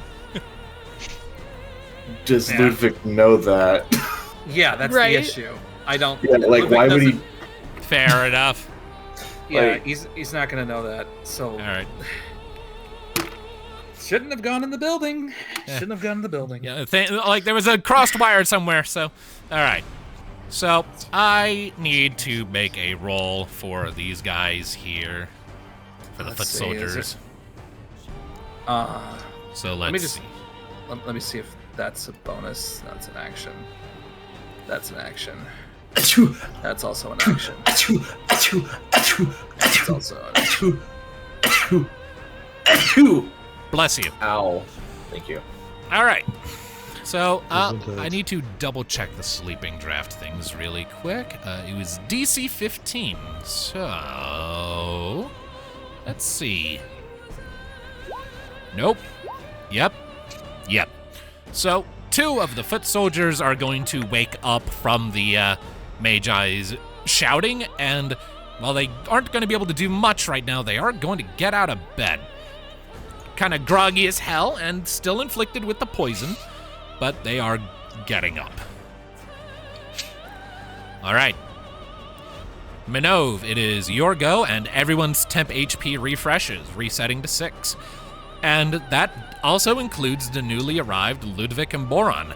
You can barely hear it through the stone walls of the structure, but you can make out Minnove's voice singing in dragon tongue, and just hearing it just gives you like this very valorous sort of feeling. You feel inspired and energetic.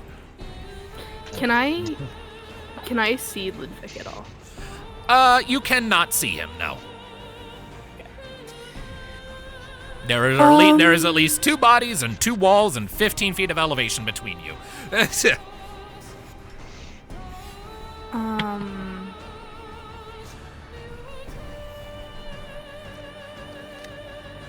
I am going to... How far did she move? Hold on.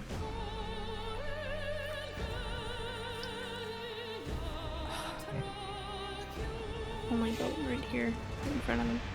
But, I'm gonna... Keep in mind, he could do an attack of opportunity against you. So. Well, if I can talk, I'm gonna shocking grasp him. Ah. All right.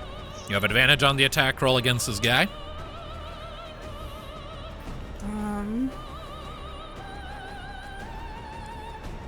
And I'm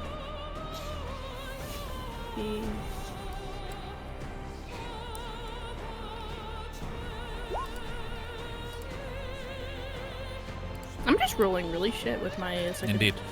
You can make do roll the accuracy again, because you do have an advantage on the attack roll. Yeah, let me just do another 1d20 plus 7. Yeah. Oh, 1d20 plus 7. 17. No. Short, sorry. Doesn't quite get him. I am still going to do it, though. All right. And I'm going to move. I'm going to eat his opportunity of attack if I can. All right, as you go to start moving, he is going to make a single halberd swipe at you. That is a 10. He misses. All right. So you charge your way over to these 2 archers here. There's not anything I can do because I use my action. All right, so you just kind of charge up to the archers and just like, bah, make a scary face at them. Yeah, really spooky. All right, Kari, then. It is to you, Birdman. I'm going to assume that you're not just going to let me through the door, are you? The guy is currently in the process of turning back to you after he missed Minnove. I'm late for an answer. He just snarls. Oh, wait. He just snarls. It's not his turn. Right, He can't get very articulate right now. All right, give me an attack roll. Let me just, there it is. 22. Nice. That'll hit. Give me damage. 9. All right, so you sort of ask this guy, "You're not going to let me through, are you?" A pity.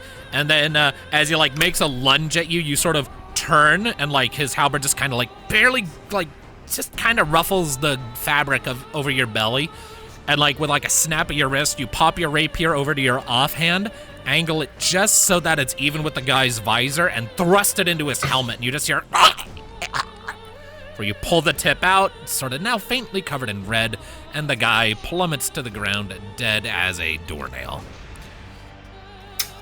Should have let me through. Anyway, so then he's going to just step over there. All right. That's it. Minnove, what are you doing over there? Minnove, what are you doing? Tuki! That was the most you. gentleman duelist thing ever. All right. Oh, Okay. Tuki got it. Yep, Tuki is no longer held, so you managed to Like, it is extremely painful, but after a second, like with a sort of high-pitched ego shriek, you manage to, like, fight through the effects, holding your skin in place over your bones and dispel it just by moving enough that it no longer takes. You are no longer Tuki, held. please run, please run. I can't. That's at the end of the turn. Oh. I can't. Hey, at least you're not about to be automatically crit like 7 times. Indeed. This is true. Like, I can actually uncanny dodge at least one attack. Right, so Terlock doesn't like the fact that you are on your feet and, like, mobile again. So he is going to take a different attack action, a different multi-attack, that opens with a sweep attack. But that's a 10, so he misses. And then he will follow it up with just a halberd attack. That'll be a 25 to hit. Ooh.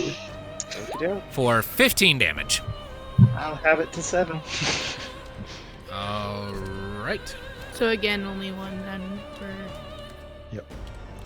Alright. So,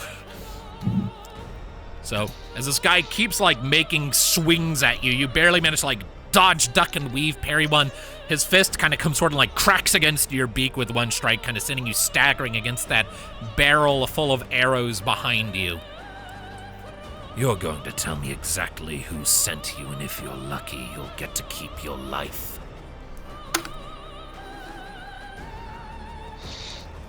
And that will be his turn. So, one halberd is down, but there is another one. Halberd B, who's on the same turn order. He needs to see if he can succeed on the roll to wake the fuck up. He does not. He is still out. So the Magi...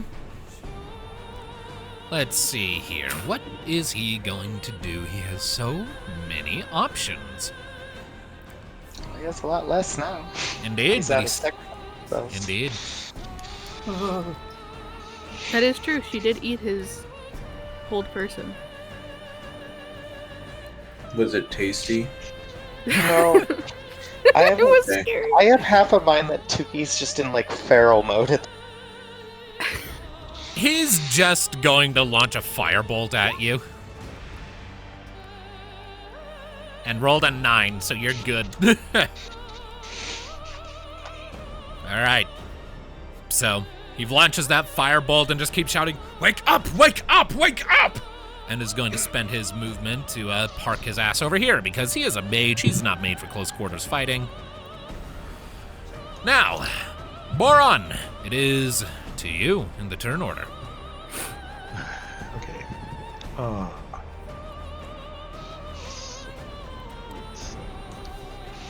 This? No. Come on. Why can't I move my character? You should be able to. Now I can.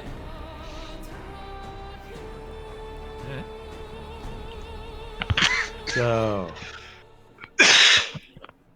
30 feet. Mhm. Why am I there twice? You are? I'm still where I am. You're not. Okay. No. Refresh. No, You're good. It might be a roll 20 thing. You're Yeah. You've I moved did on do our s- end. I did do some funky shit with your guys' tokens in between maps, so it makes sense that there'd be some Let- weirdness here. Let me refresh real quick. Now. Okay. There we let's just roll 20. Can I like vault up the stairs from the side a little bit? And It's like- continue with it's like- with the dash? It's like 10 feet up. Can you jump that high? Yeah, you can jump I should be. your strength. Yeah, that's far. I can jump up like 9 feet, I believe, with a running jump.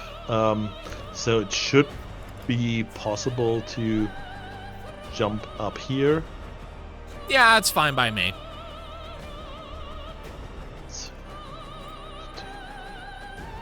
20, 25, 30. So that's the farthest I can get in. Alright. And that uses my move and my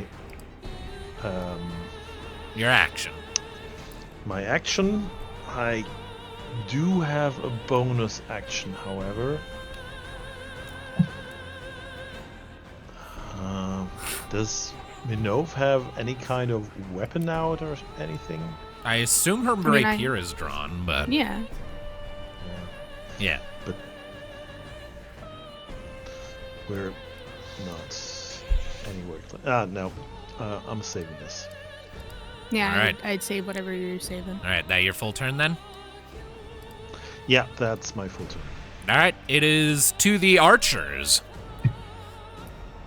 They both have Minnove all up in their business. So, let's see here. I'm gonna have Archer E just move over. No. They're both just gonna see, clear as day, someone's up in their business. They're both gonna drop their bows and draw their swords and start stabbing at you. So you've got two short sword attacks coming in. Oh, right, yeah. So only one of them is making a short sword attack, and the other one's basically just trying to punch you in the face. So that's a 14. That misses. The unarmed attack will just be a strength check, I guess, because he's not proficient in unarmed strike. It's a 7. So one of them tries to, slice you, and you, duck to one side. The other tries to just kick you, and you duck back from that. All right. Ludviek, it is to you. Now, question. You're saying I could see this roof here? You can no? see a spot that you could warp to if you were to use Misty Step, more specifically. Yeah.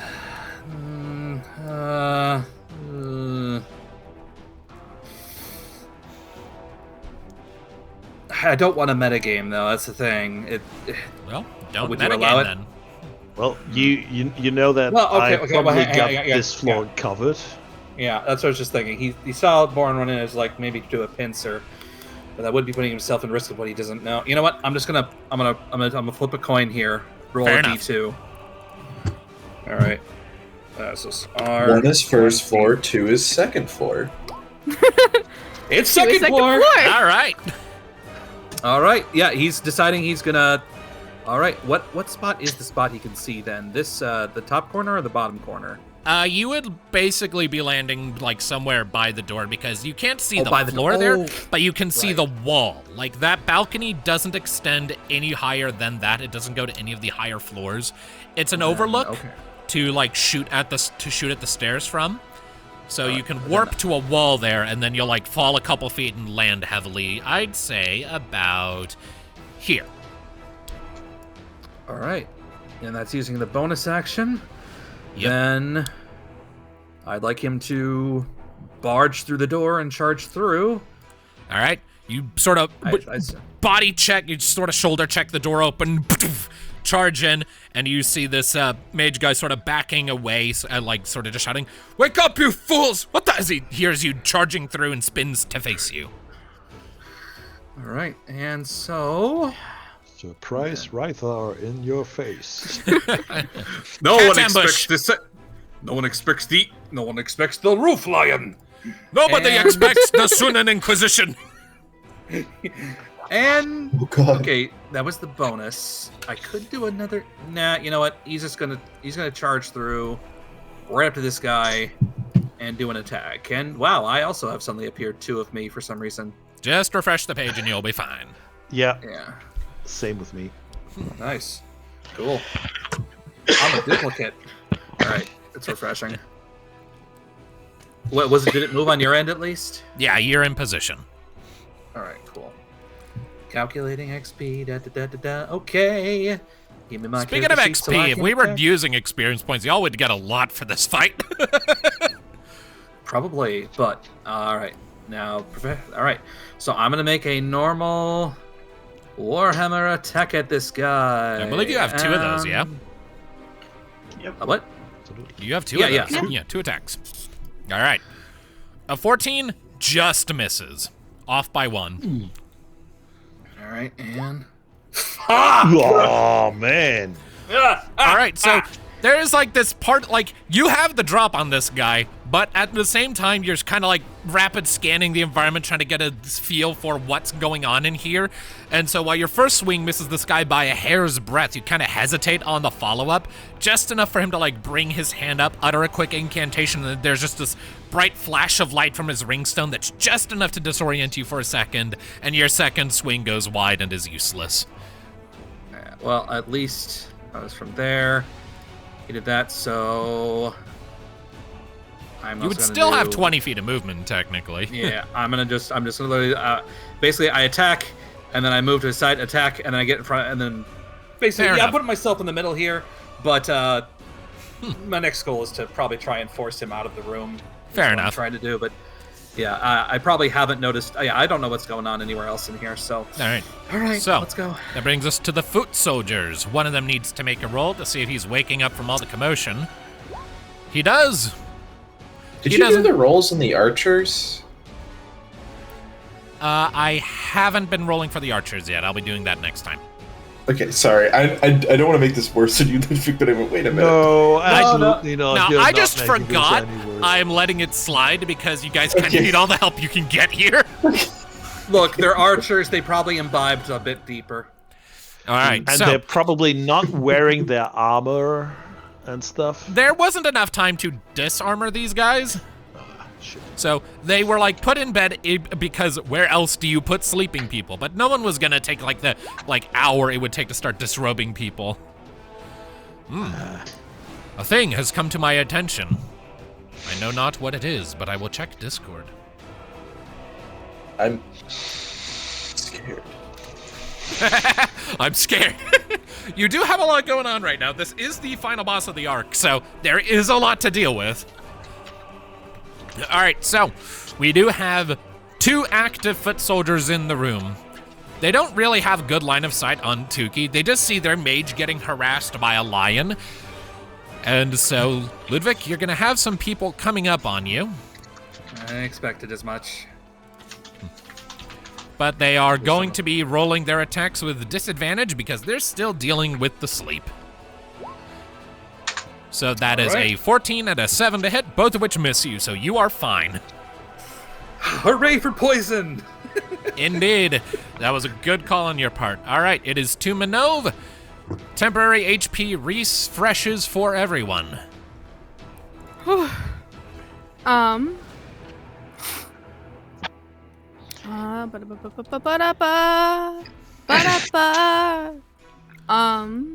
not liking it. I don't like this. But you guys are doing pretty well so far, all things considered. And you are at least now all in the building, and you have fought odds similar to this before.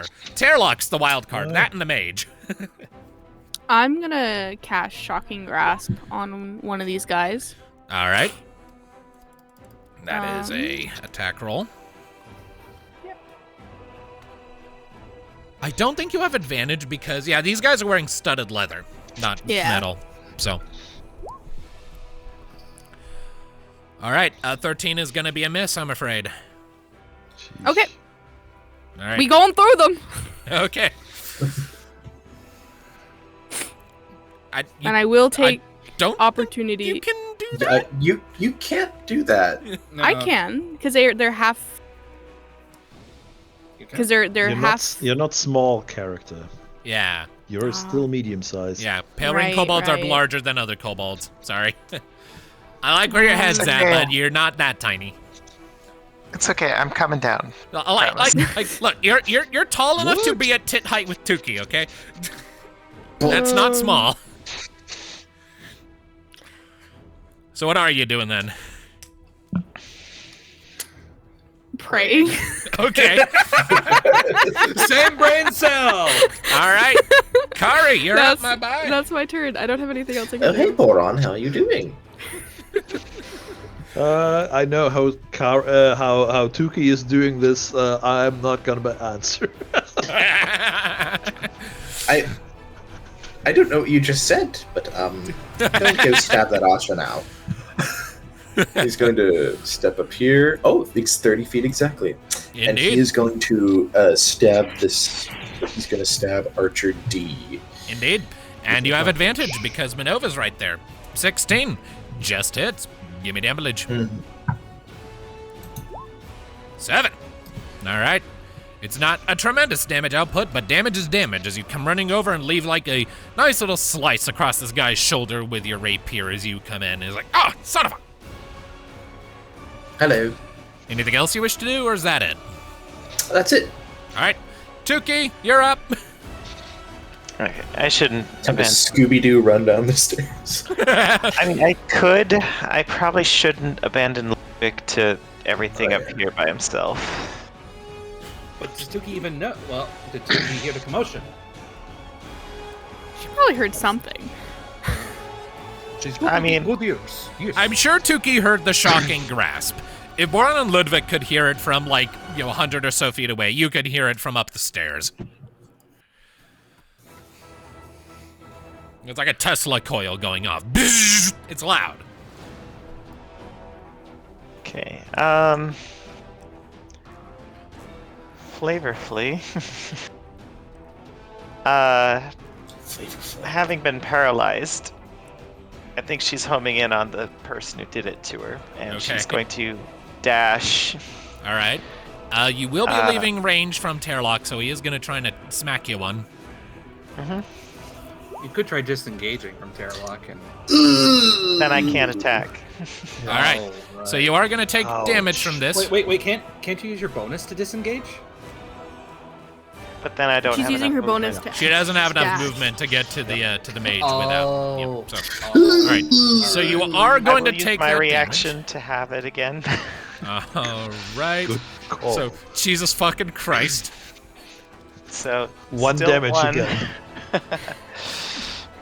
Dragon Song coming in clutch. I'm pretty sure at this point Tuki would be dead 3 times over. Without that, yeah. So you sort of How many duck hit points do you have? 27.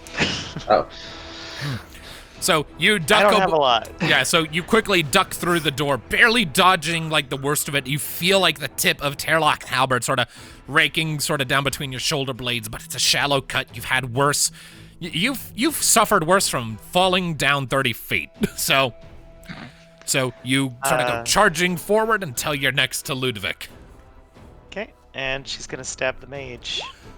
27 will definitely hit, and because of that, you get sneak attack damage. Yes, I do. You had a vendetta, and you were following through. So that is 16 damage, yes? Seems so. Nice. All right, so you come charging forward and just sort of leap a bit through the air with kind of just an angry crow noise as your blade sort of punctures this guy through the shoulders. Ah! Fuck! It shoves you off. It's a nasty hit. Anything else you can do, or is that it for you right now? Nope, that's all of it. All right. So, it is Terlock's turn. So, he cannot get into range to do anything to you right now. But let's see here. Where did I put his character sheet? Here it is.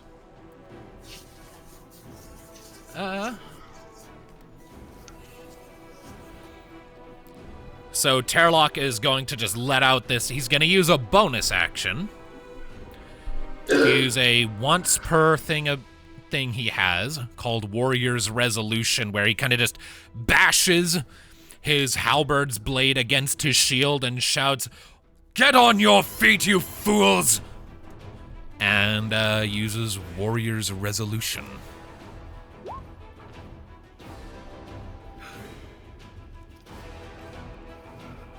ooh. Indeed. Ooh. So, now then, it is to the knight in the bed up here. Will he awake? I mean, the DC is increasing at this point, I'd say, because there's a full-blown fight happening, so... But nope, he's out! So the mage... He's like, I need rest. Let's I need see my here. catties. Let's see here. The mage... Let's see here. You can upcast any spell as long as you have a higher spell slot level. It just doesn't increase the effect always, right? No. Absolutely.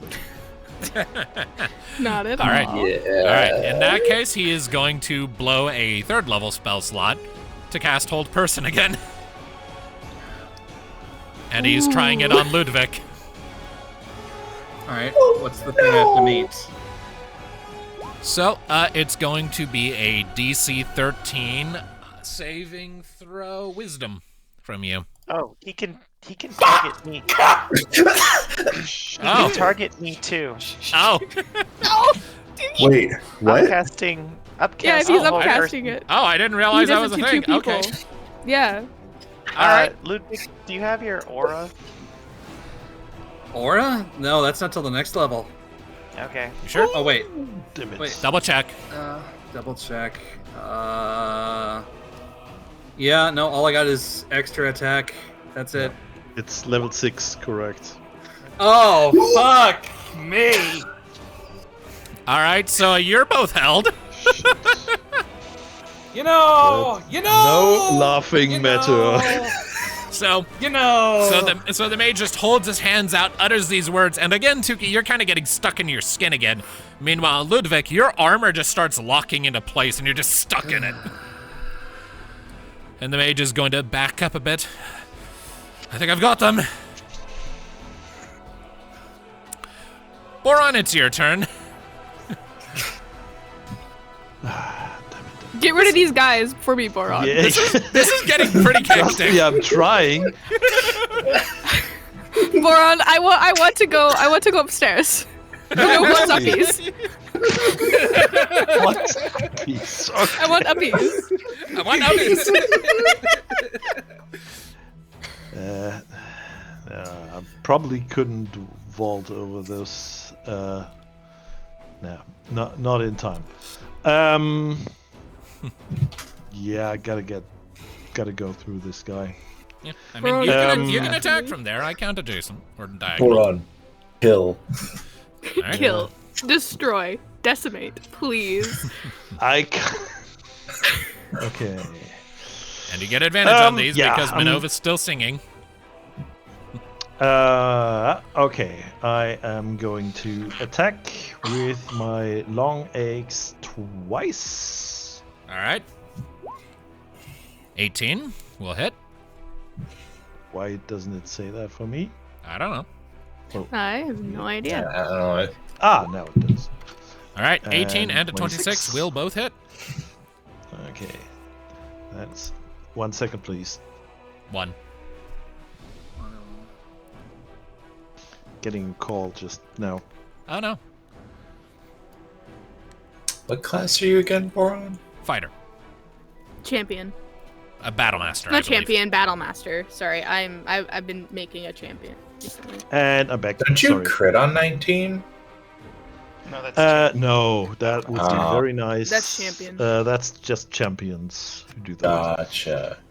I've never actually okay. played a fighter, so I didn't know if that was a specific thing or not.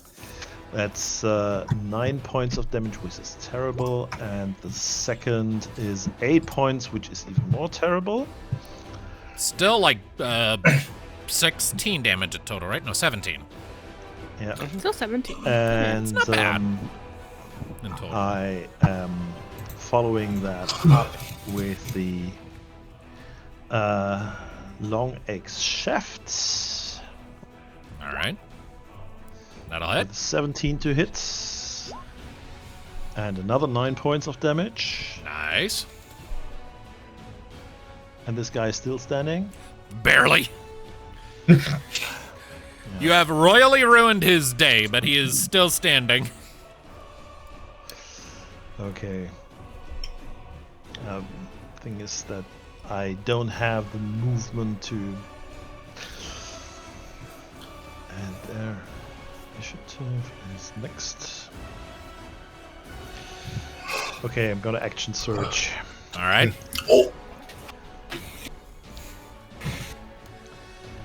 Finish him. Kill him, Boron. That's a natural 20. That's a crit. And that did not. Oh, That it didn't. did. It didn't. No, It didn't, no. I believe the 10 would be enough to kill him already. Yeah, he had 2 hit points left. He's dead. Yeah. Geesh. He died. You split that man in half. And Like a piece of wood. I'm So using yeah, you my kind of just chop him a second- bunch and he drops. So And I'm using my second attack to do a commander strike. Ah, shit, that doesn't. Commander strike to command Minnove to stab the archer. Archer E, I believe. yeah. I'll just move Archer D over here and indicate that you really knocked him back with your killing blow. Ah, You can't use that one on Yeah. Commander Strike requires one of your attacks and your bonus action. yeah. Okay, so Ah, shit. don't worry. Don't worry. It Yeah. didn't do anything. It didn't do Yeah, anything alright. anyway. You save it. Yeah, you get to keep it for later. Yeah. Can I? You no, still I- have an extra Prob- attack though for your. Yeah, but I action. can't reach this guy. I moved all my 30 feet. Does your long axe Um, have 10 feet of range? I forget if we had that no. plugged into it. No. Okay. Unfortunately, that's a one-handed weapon. I could drop it and take a javelin and throw it at him. If you if want to. that's, allowable. Yes. Yeah, I'll allow it. Ooh, and another crit. Yeah, Minnove is adjacent to him technically, so yeah, that'll hit. Yeah. And that's another 1d6. Sheesh. It looks like it did take it in. No, the I 4 is his strength and the 2 is duelist. Ah, okay. Yeah. So a total of 10 And- damage. 10 points of damage. Not tremendous, but not insignificant either. It's definitely a hit, and this is the guy who dropped his sword a minute ago. So in comes Boron as this battlefield blender. Strike, strike, strike, crack, knock that Archer D to the back with like just... You've just basically left like a big old multiplication sign with a downward stroke through the middle in his chest and just send him spraying back. Then you just like... kind of like just thunk the head of your axe into the table next to you, pull out a javelin and chuck it and hit that other guy in the thigh, and he kind of crumbles a bit. Oh! And that brings it to him. And also the fuckers who need to start making wisdom checks to see if they start waking up. But first, let's do Archer E here, who currently has only his longbow and 3 guys close to him. He is going to take his chances. He's going to take the disengage action, actually. So Pussy. he recognizes he's outnumbered. He saw what happened to his friend. So he is going And the to... knight. so he is going to hobbleback, slam that door, and promptly go down the stairs. Just wind up somewhere down there. Now for the 3 who are upstairs in the middle of a room that is full of people fighting. Let's make 3 rolls here. Nope. Nope. Yep. All right. That's one more archer joining the fray. Oh, shit. Ludviek, it is to you, my guy. Alright.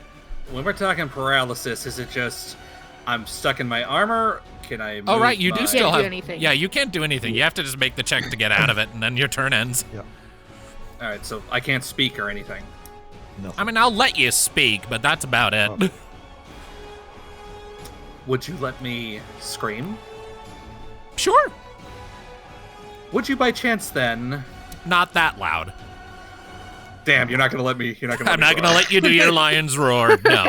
You are able to scream for roleplay purposes, but not to activate any features.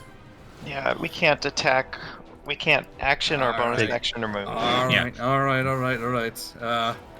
He's like, good All right. chain of thought, though. I like that. That's a good idea with how many enemies you have to deal with here. All right, but, all right. What do I roll again? It's a wisdom saving throw? yes, DC 13. All right. Wow. Okay, you are still held. Thank you, Dice. Thank you. Thank you. I'd like to thank the Academy for screwing me over. All right. So it is to the foot soldiers. So they see that Tuki and Ludviek are both, held in the mage's magic. So they're gonna start doing some stuff here. Let's see here. So that's gonna be 2 attacks against Ludviek and 1 against Tuki. And they don't. They do. Do they still have disadvantage from the effects of the? It's do. normalized. It Yeah, normalizes so to just. It's still an auto crit if they hit though. Yeah. So let's do Tuki first. Ow. Okay. So that is going to be 2d6 plus 5 to you, Tuki. That's 10 points. Okay. Bringing you down to 14. Now let's see how Ludviek fares. Okay. Ludviek is fine. His armor may be holding him in place, but it is still protecting him. So these guys, it hurts, but you're not, suffering severe wounds here. But you do see that Tuki basically just got, jabbed, in the back of the hip by one of these guys. And they don't have 2 attacks. Thank you, Dice. Thank you, Dice. You have enough to worry about, and these guys are sluggish. So, That's called pity. yes. Minnove is immediately going to run into here. All right. Look at the bright side, Tuki. Your temporary HP has been restored. Oh, yeah, that is true. Everyone gets their temp Yep. HP back, so Tuki has a... So That temp gonna HP climb is the doing some stairs. heavy fucking lifting right now. I'm gonna run up the stairs All right. with my 15 feet of movement, and then with my other 15, I'm gonna appear right here if I can. Let's see here. So, 5, 10, 15 gets you to the And the reason I'm stairs. going up for reasons so I'm not metagaming is I'm hearing shit going on. Yeah, so upstairs. you So right- probably would have seen Tuki going that way. So So it like would end just, me just yeah, you can right in the room. you can just get in there, yeah. So you come through, you look over, and you see just fucking everyone just ganging up on. You can barely make out Tuki and Ludviek, and you can see some blood on the floor at Tuki's feet. You see that mage there, hands outstretched as he's still sort of holding them in place. I'm gonna cast magic missile at Alright. the Magi. All right.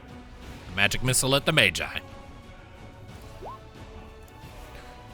And then that's going to be 3, roll 3d4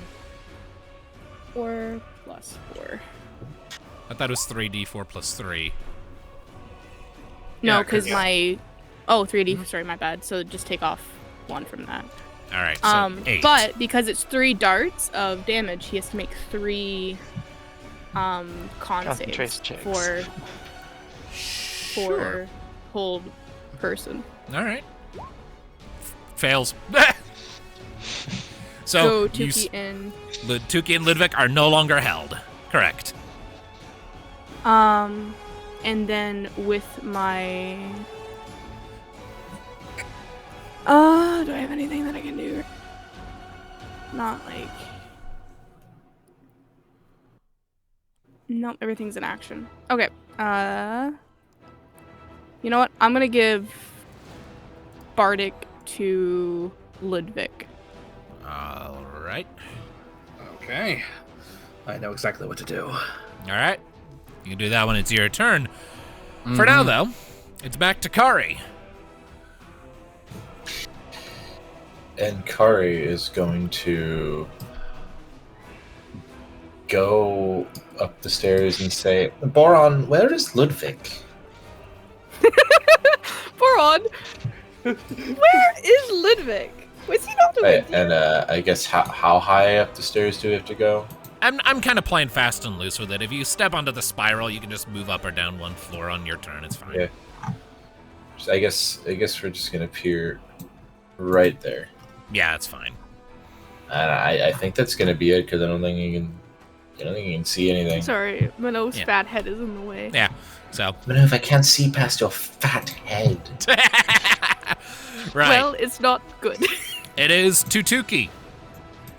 Okay. I think she's just going to scream after being caught twice and just gonna keep going after the Magi. All right. I would say, okay, you are moving at a disengage of 2 guys. That's why I'm a little worried about you doing that. They're at disadvantage. Okay. Right, and you're no longer held, so. Yeah. So let's see here. So you're disengaging or just going? Sure, I'll disengage. All right. Oh yeah, because you can do that with your bonus, can't you? Mm-hmm. Yeah. Oh, all right. Ooh, what am I worrying about? Everything. I'm worrying about everything. 24 will definitely hit. Give me damage. 13. Ouch. Yeah, so you let out this... some sneak attacks. That would be wonderful. Huh? You let out this harrowing shriek as you step forward and plunge your rapier into the Magi's other shoulder, like through his hand. He lifts his hands up to try and ward you off, and you stab through his palm, out the back of it, and then into his shoulder, just kind of pinning his wrist to his arm. It's like, ah! Where you rip the rapier out, just kind of like... some like animalistic hisses coming out of your beak right now. You are, you're upset, apparently. I mean, that's my max damage without sneak. Yeah. All right. So, with that brings us to the commander, who is going to turn around to see you, Minnove, hear that you are singing, saw that you just sent those arcane bolts at his mage, and is going to just, one of you got out again. And he is going to march forward and is going to, on account of his halberd having 10-foot reach, is going to make some swings at you. Cool. Oh, okay. Just going to do, okay, that's a miss. That's a miss. That's a hit. So that will be 10 points of slashing damage, reduced to only 4 because of your temporary hit points. And I need you to make that con save, please. Oh no. You succeed. So, as it is, like, Terlock comes forward and starts swinging his halberd at you, and you manage to, like, dodge one, parry another with your rapier, but then the blade swings in again and just crunches into you and kind of crushes you into the wall. It hurts, but you're still going. You're still singing that song. The threads illuma around you indicate that it's still working. You are still casting that spell. Still giving your friends hope to see this fight through. All right, Knight, are you gonna wake up at all? Just missed it. He's starting to stir, but he's not up yet. As for the Magi here, I need to make a. I'm gonna have him make a saving throw, just as a vibe check. A vibe check. He rolled an 8. He failed the vibe check, so he is uncaring of the fact that there are friends of his in front of him that he is going to hit with this. He is going to panic cast at 3rd level, Burning Hands. Oh my. And what is that again? A dex saving throw? I believe so, yes. Great. I have disadvantage against that. What Shit. What is happening? I have never seen that before. That's weird. Hang on a second. I still have it in my thing. Okay. Yep, dex saving throw. Yeah, DC 13, so Tuki makes it, and it was 11 points of fire damage. And it's a 15-foot cone.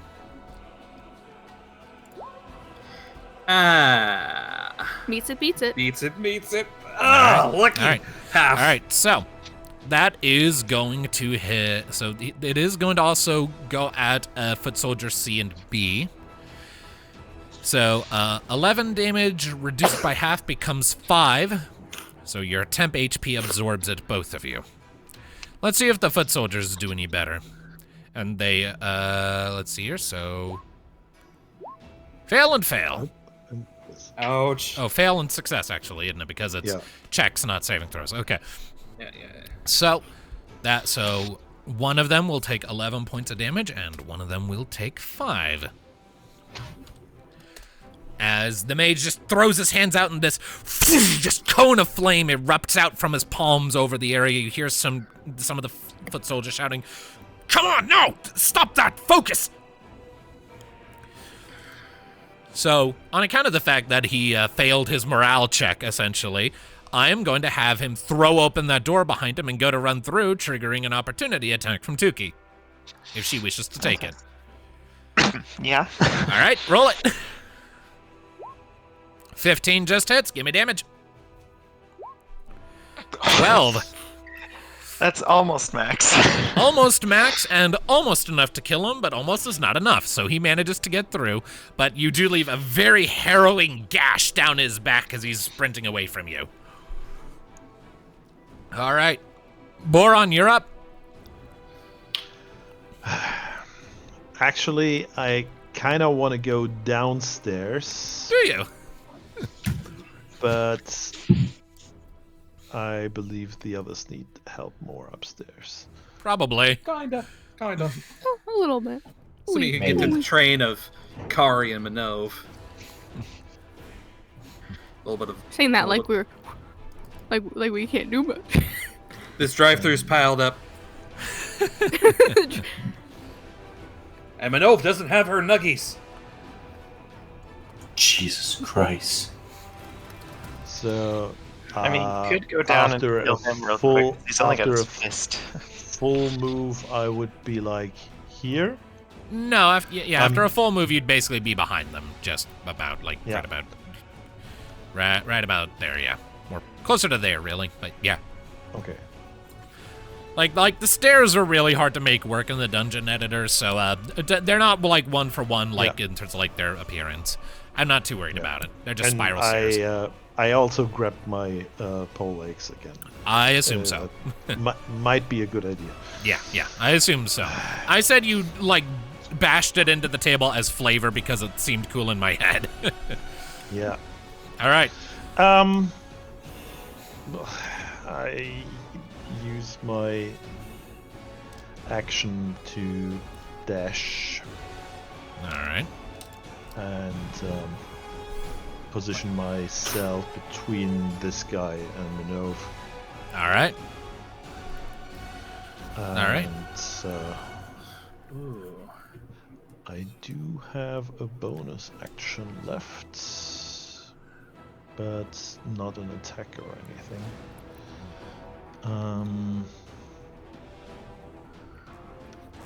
So I can't do a commander strike. Can't really do anything with it. No. I'm just gonna say, try taking on somebody your own size for once.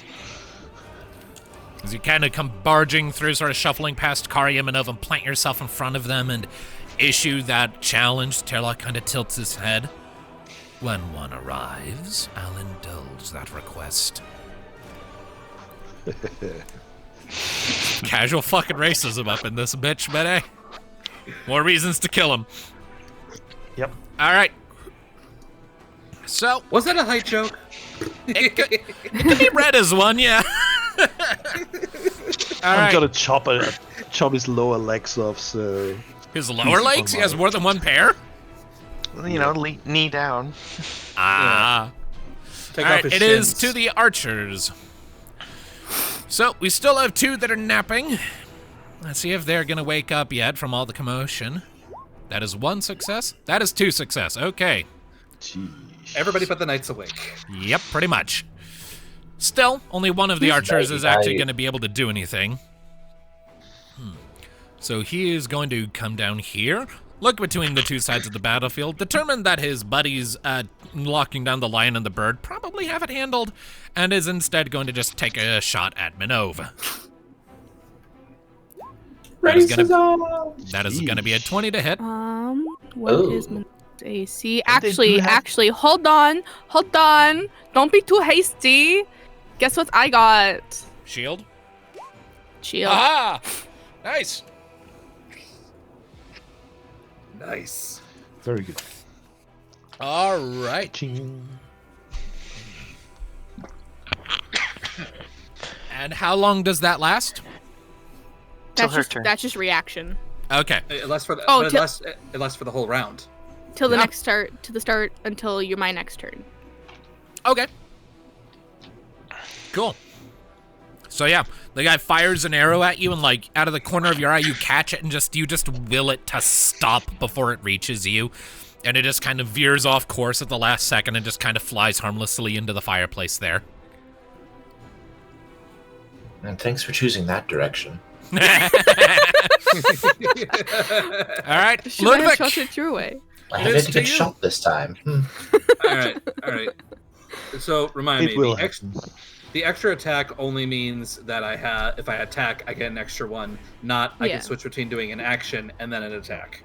Correct. No. If you All use right, your all action to attack, you can attack twice. All right. Well, jeez. Okay.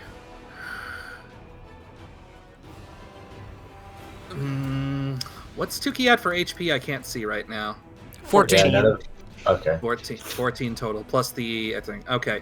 I am one temp. One temp. Okay. We're gonna use Wall of Steel as a bonus action on Tuki since she's within 5 feet. That will up your AC until the start of my next turn by 3, bringing it up to what 19 or something. Yeah. Yeah. All right, 19. Good. That's better. All right, and then for next part, do I attack? Yeah, you know what? We're just going to attack. So I'm actually going to throw a javelin. Really?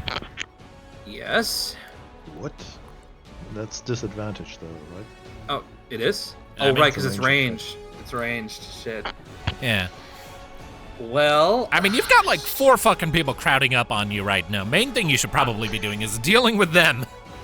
I know. Hang on. Let's see here.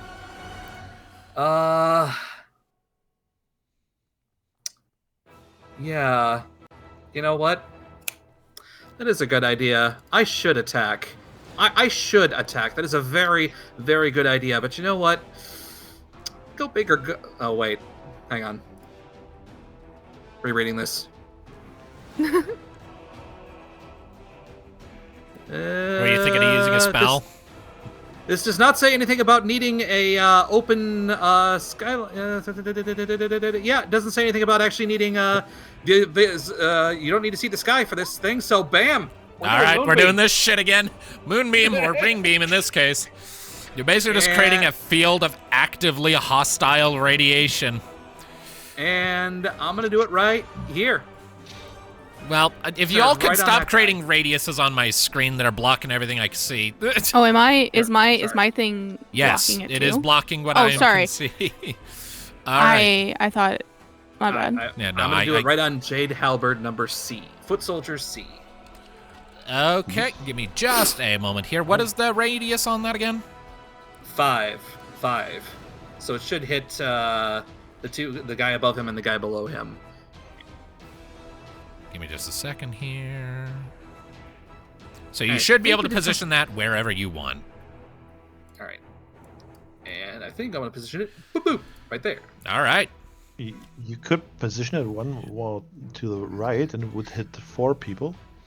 I think we determined that if they're on the corners, it doesn't count because that's what we did in the open field one. Like they're getting uncomfortably singed, but not hurt. All right. I don't honestly remember what my ruling was there, but we'll do it this way. So, I mean, if you want, I can. No. How do you? Okay, all right. So basically, it's a T. It's a T. Yeah. Okay. Right. So yeah, we'll put it there then. A cross. Yeah. But we don't have a cross symbol, so. All right. I'm just using the party in location indicator because it's the easiest thing I got. So you concentrate on that spot, sort of hold your hand out, concentrate, channel a bunch of Luma to enter that area and become actively hostile to flesh. So these guys all need to make saving throws, yes? Yes, must make Constitution saving throws. All right, we will do the archer first. He fails. So how much damage is that then? Oh, right. 2d10. Yeah, all right. So it's R2D10. 7. All right, 7. It's not immense, but it is damage. And the 2 foot soldiers. And they both have proficiency in Constitution saving throws, so they'll probably be fine. He's good. Yeah. He ain't. So go ahead and roll me that damage 2 more times, the first of which will be halved. I should just copy-paste that. Copy. And, all right, first one and second one. All right. You just roll once, I believe. Oh, I do? You do? Yeah. Oh. And that works for everybody. Okay. Or Oh, we okay, could so just we'll- take the more damage because the DM Yeah. said we could. I'm ambivalent. We'll do Ian's it the choice. normal. We'll do it the normal way next time. For the spell Alright. going off this first time, we'll give you the little boon, just to make And y'all never feel again. kind of heroic. It's all right. All right, Okay, cool. I'm gonna move that off to one side because I can't fucking see anything. All right, and this second guy takes significantly more. All right, so that actively hazardous Luma starts like setting off Geiger counters as you start channeling it into that space, and those 3 are not having a good time. They are actively just cursing a bunch. So that is your action. You'd still technically have a bonus action and a movement action if you feel so inclined to use them. Oh, I did use my bonus to shield Tuki and give her 3 AC. Right, And okay. I do have movement, but Just gonna hold? at this point, I can't use movement for anything else, so we're just gonna hold. All right, that brings us to the foot soldiers. They're beginning their turns in the moonbeam. Does that mean anything? Yeah, actually, they got to go again. Yeah, damage Okay, again, okay. and Constitution roll again. It's All right. it's when I do it, and also when it's their turn. So And it's Constitution, yes? Constitution. All right, this is the 2 foot soldiers. Fail That's and on me. success. Give me the damage. All right, give me high. 11. 11. I'll take it. Okay. That's good. Yeah, it's definitely damage. That's over half. Like Yeah. over like All right, it's so like average. yep. So, let's see here. So, this foot soldier sort of is going to he's going to start to back away. That will trigger an attack of opportunity from Ludviek if you want to All right. expend that reaction. I don't have reaction for anything else, so yes, I will do that. All right, give me an attack roll. I'll do it with the Warhammer, because he did not change weapons. So it's the Warhammer, and do-do-do. 19 will definitely hit. Give me damage. 11. And- Ouch. And Alright. I can't use Divine Smite in a reaction, right? No. All Alright, never mind. No, okay. I don't think Alright. so. All right, so you do give him a good old smack as he's withdrawing. He lets out a yelp, but so that's 5, 10, 15, 20, 25. He's going to run over here and help the boss instead. So, Boron, you've got a foot soldier coming up on you. No, when he arrives, I'm gonna make an attack of opportunity against him Oh. because of my Polar Master. Right, okay. Man leaves one area and then immediately runs into the next. 3 sorts of damage in 1 turn. Jesus. This guy's having And a bad day. That's terrible damage. I roll. I mean, he had 6 hit points left, so... yeah. Yeah, Okay. he's dead. He's dead.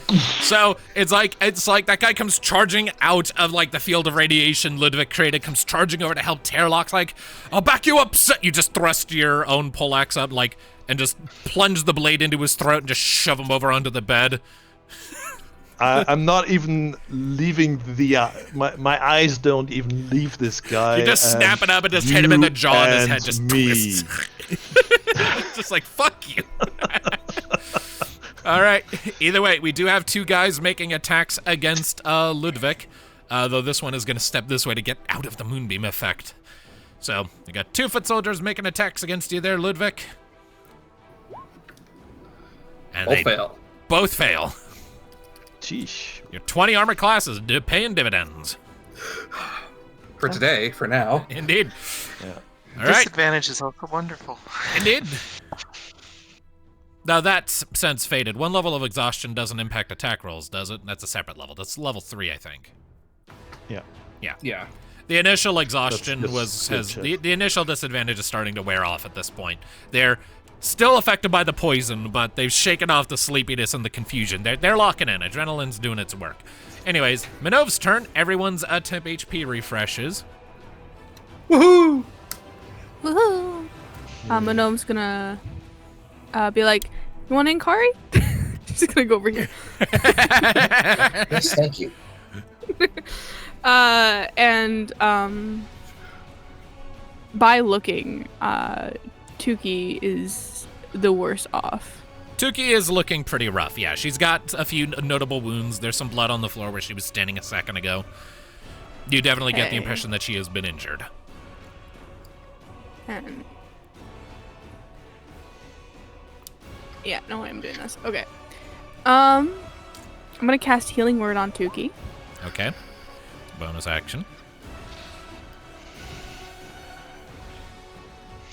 Healing Word. 6. 6 HP back to Tuki. Nothing. All right, well done. Tuki's back up to 20 hit points. And then I'm going to Nearly a quarter Vicious of my- Mockery the commander here. All right.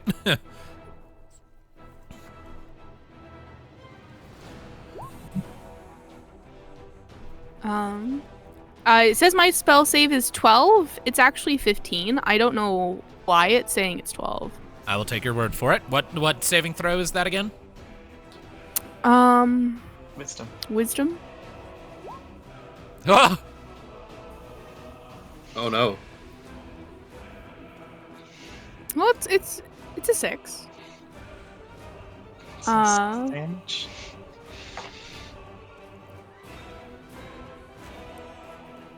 And it is 2d4. Why is it not rolling my 2d4? I don't know.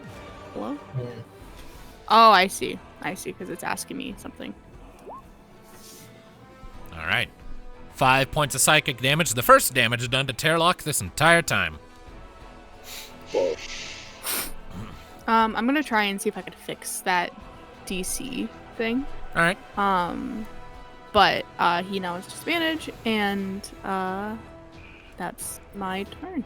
All righty. Oh, actually, I'm gonna try and move up a little closer to give Pact advantage. I Okay. guess it doesn't really matter because Fair enough. it does Yeah. All right. actually. All right. That brings us to Kari. So Kari's going around the corner and say, "Excuse me, sir, would you like a free test of your armor's capabilities?" And then he's going to thrust his rapier into the brigand. We've been trying to reach you about your armor's extended warranty. Oh no. His All right, armor a holds up. Yep, a 16 unfortunately does not hit. Oh no, it's still under warranty. His armor is very good.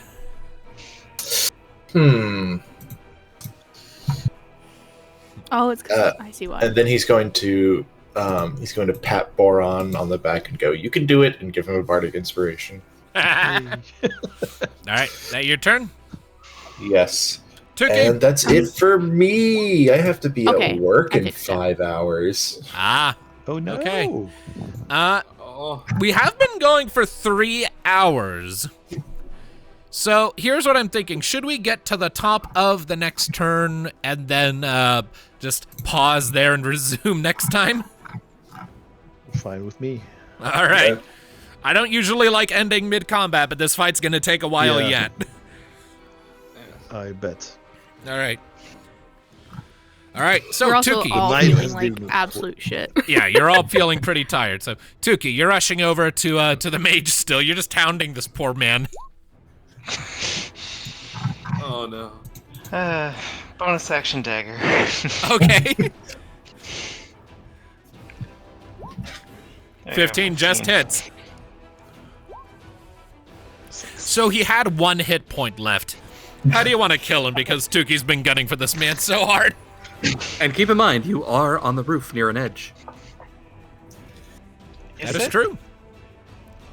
That this just overlooks.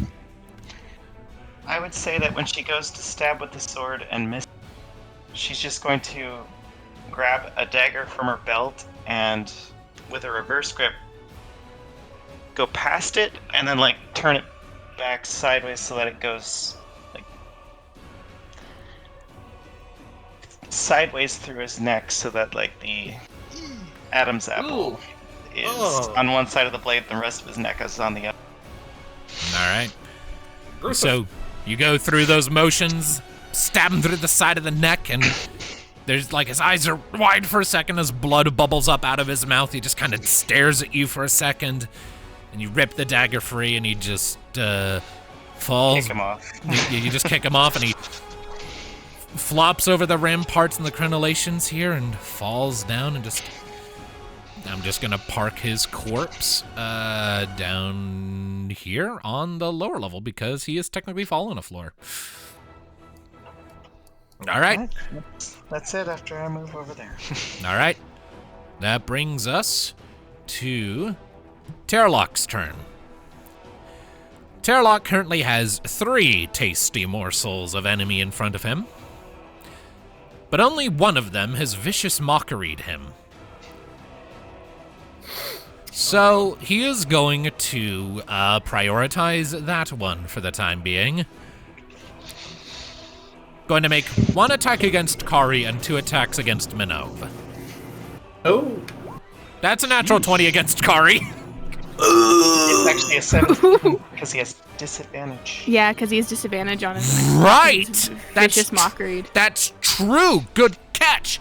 Okay, so it's not a critical hit. So it'll only be 2d8 plus 5 damage, not 4d8. Unfortunately, that still hits.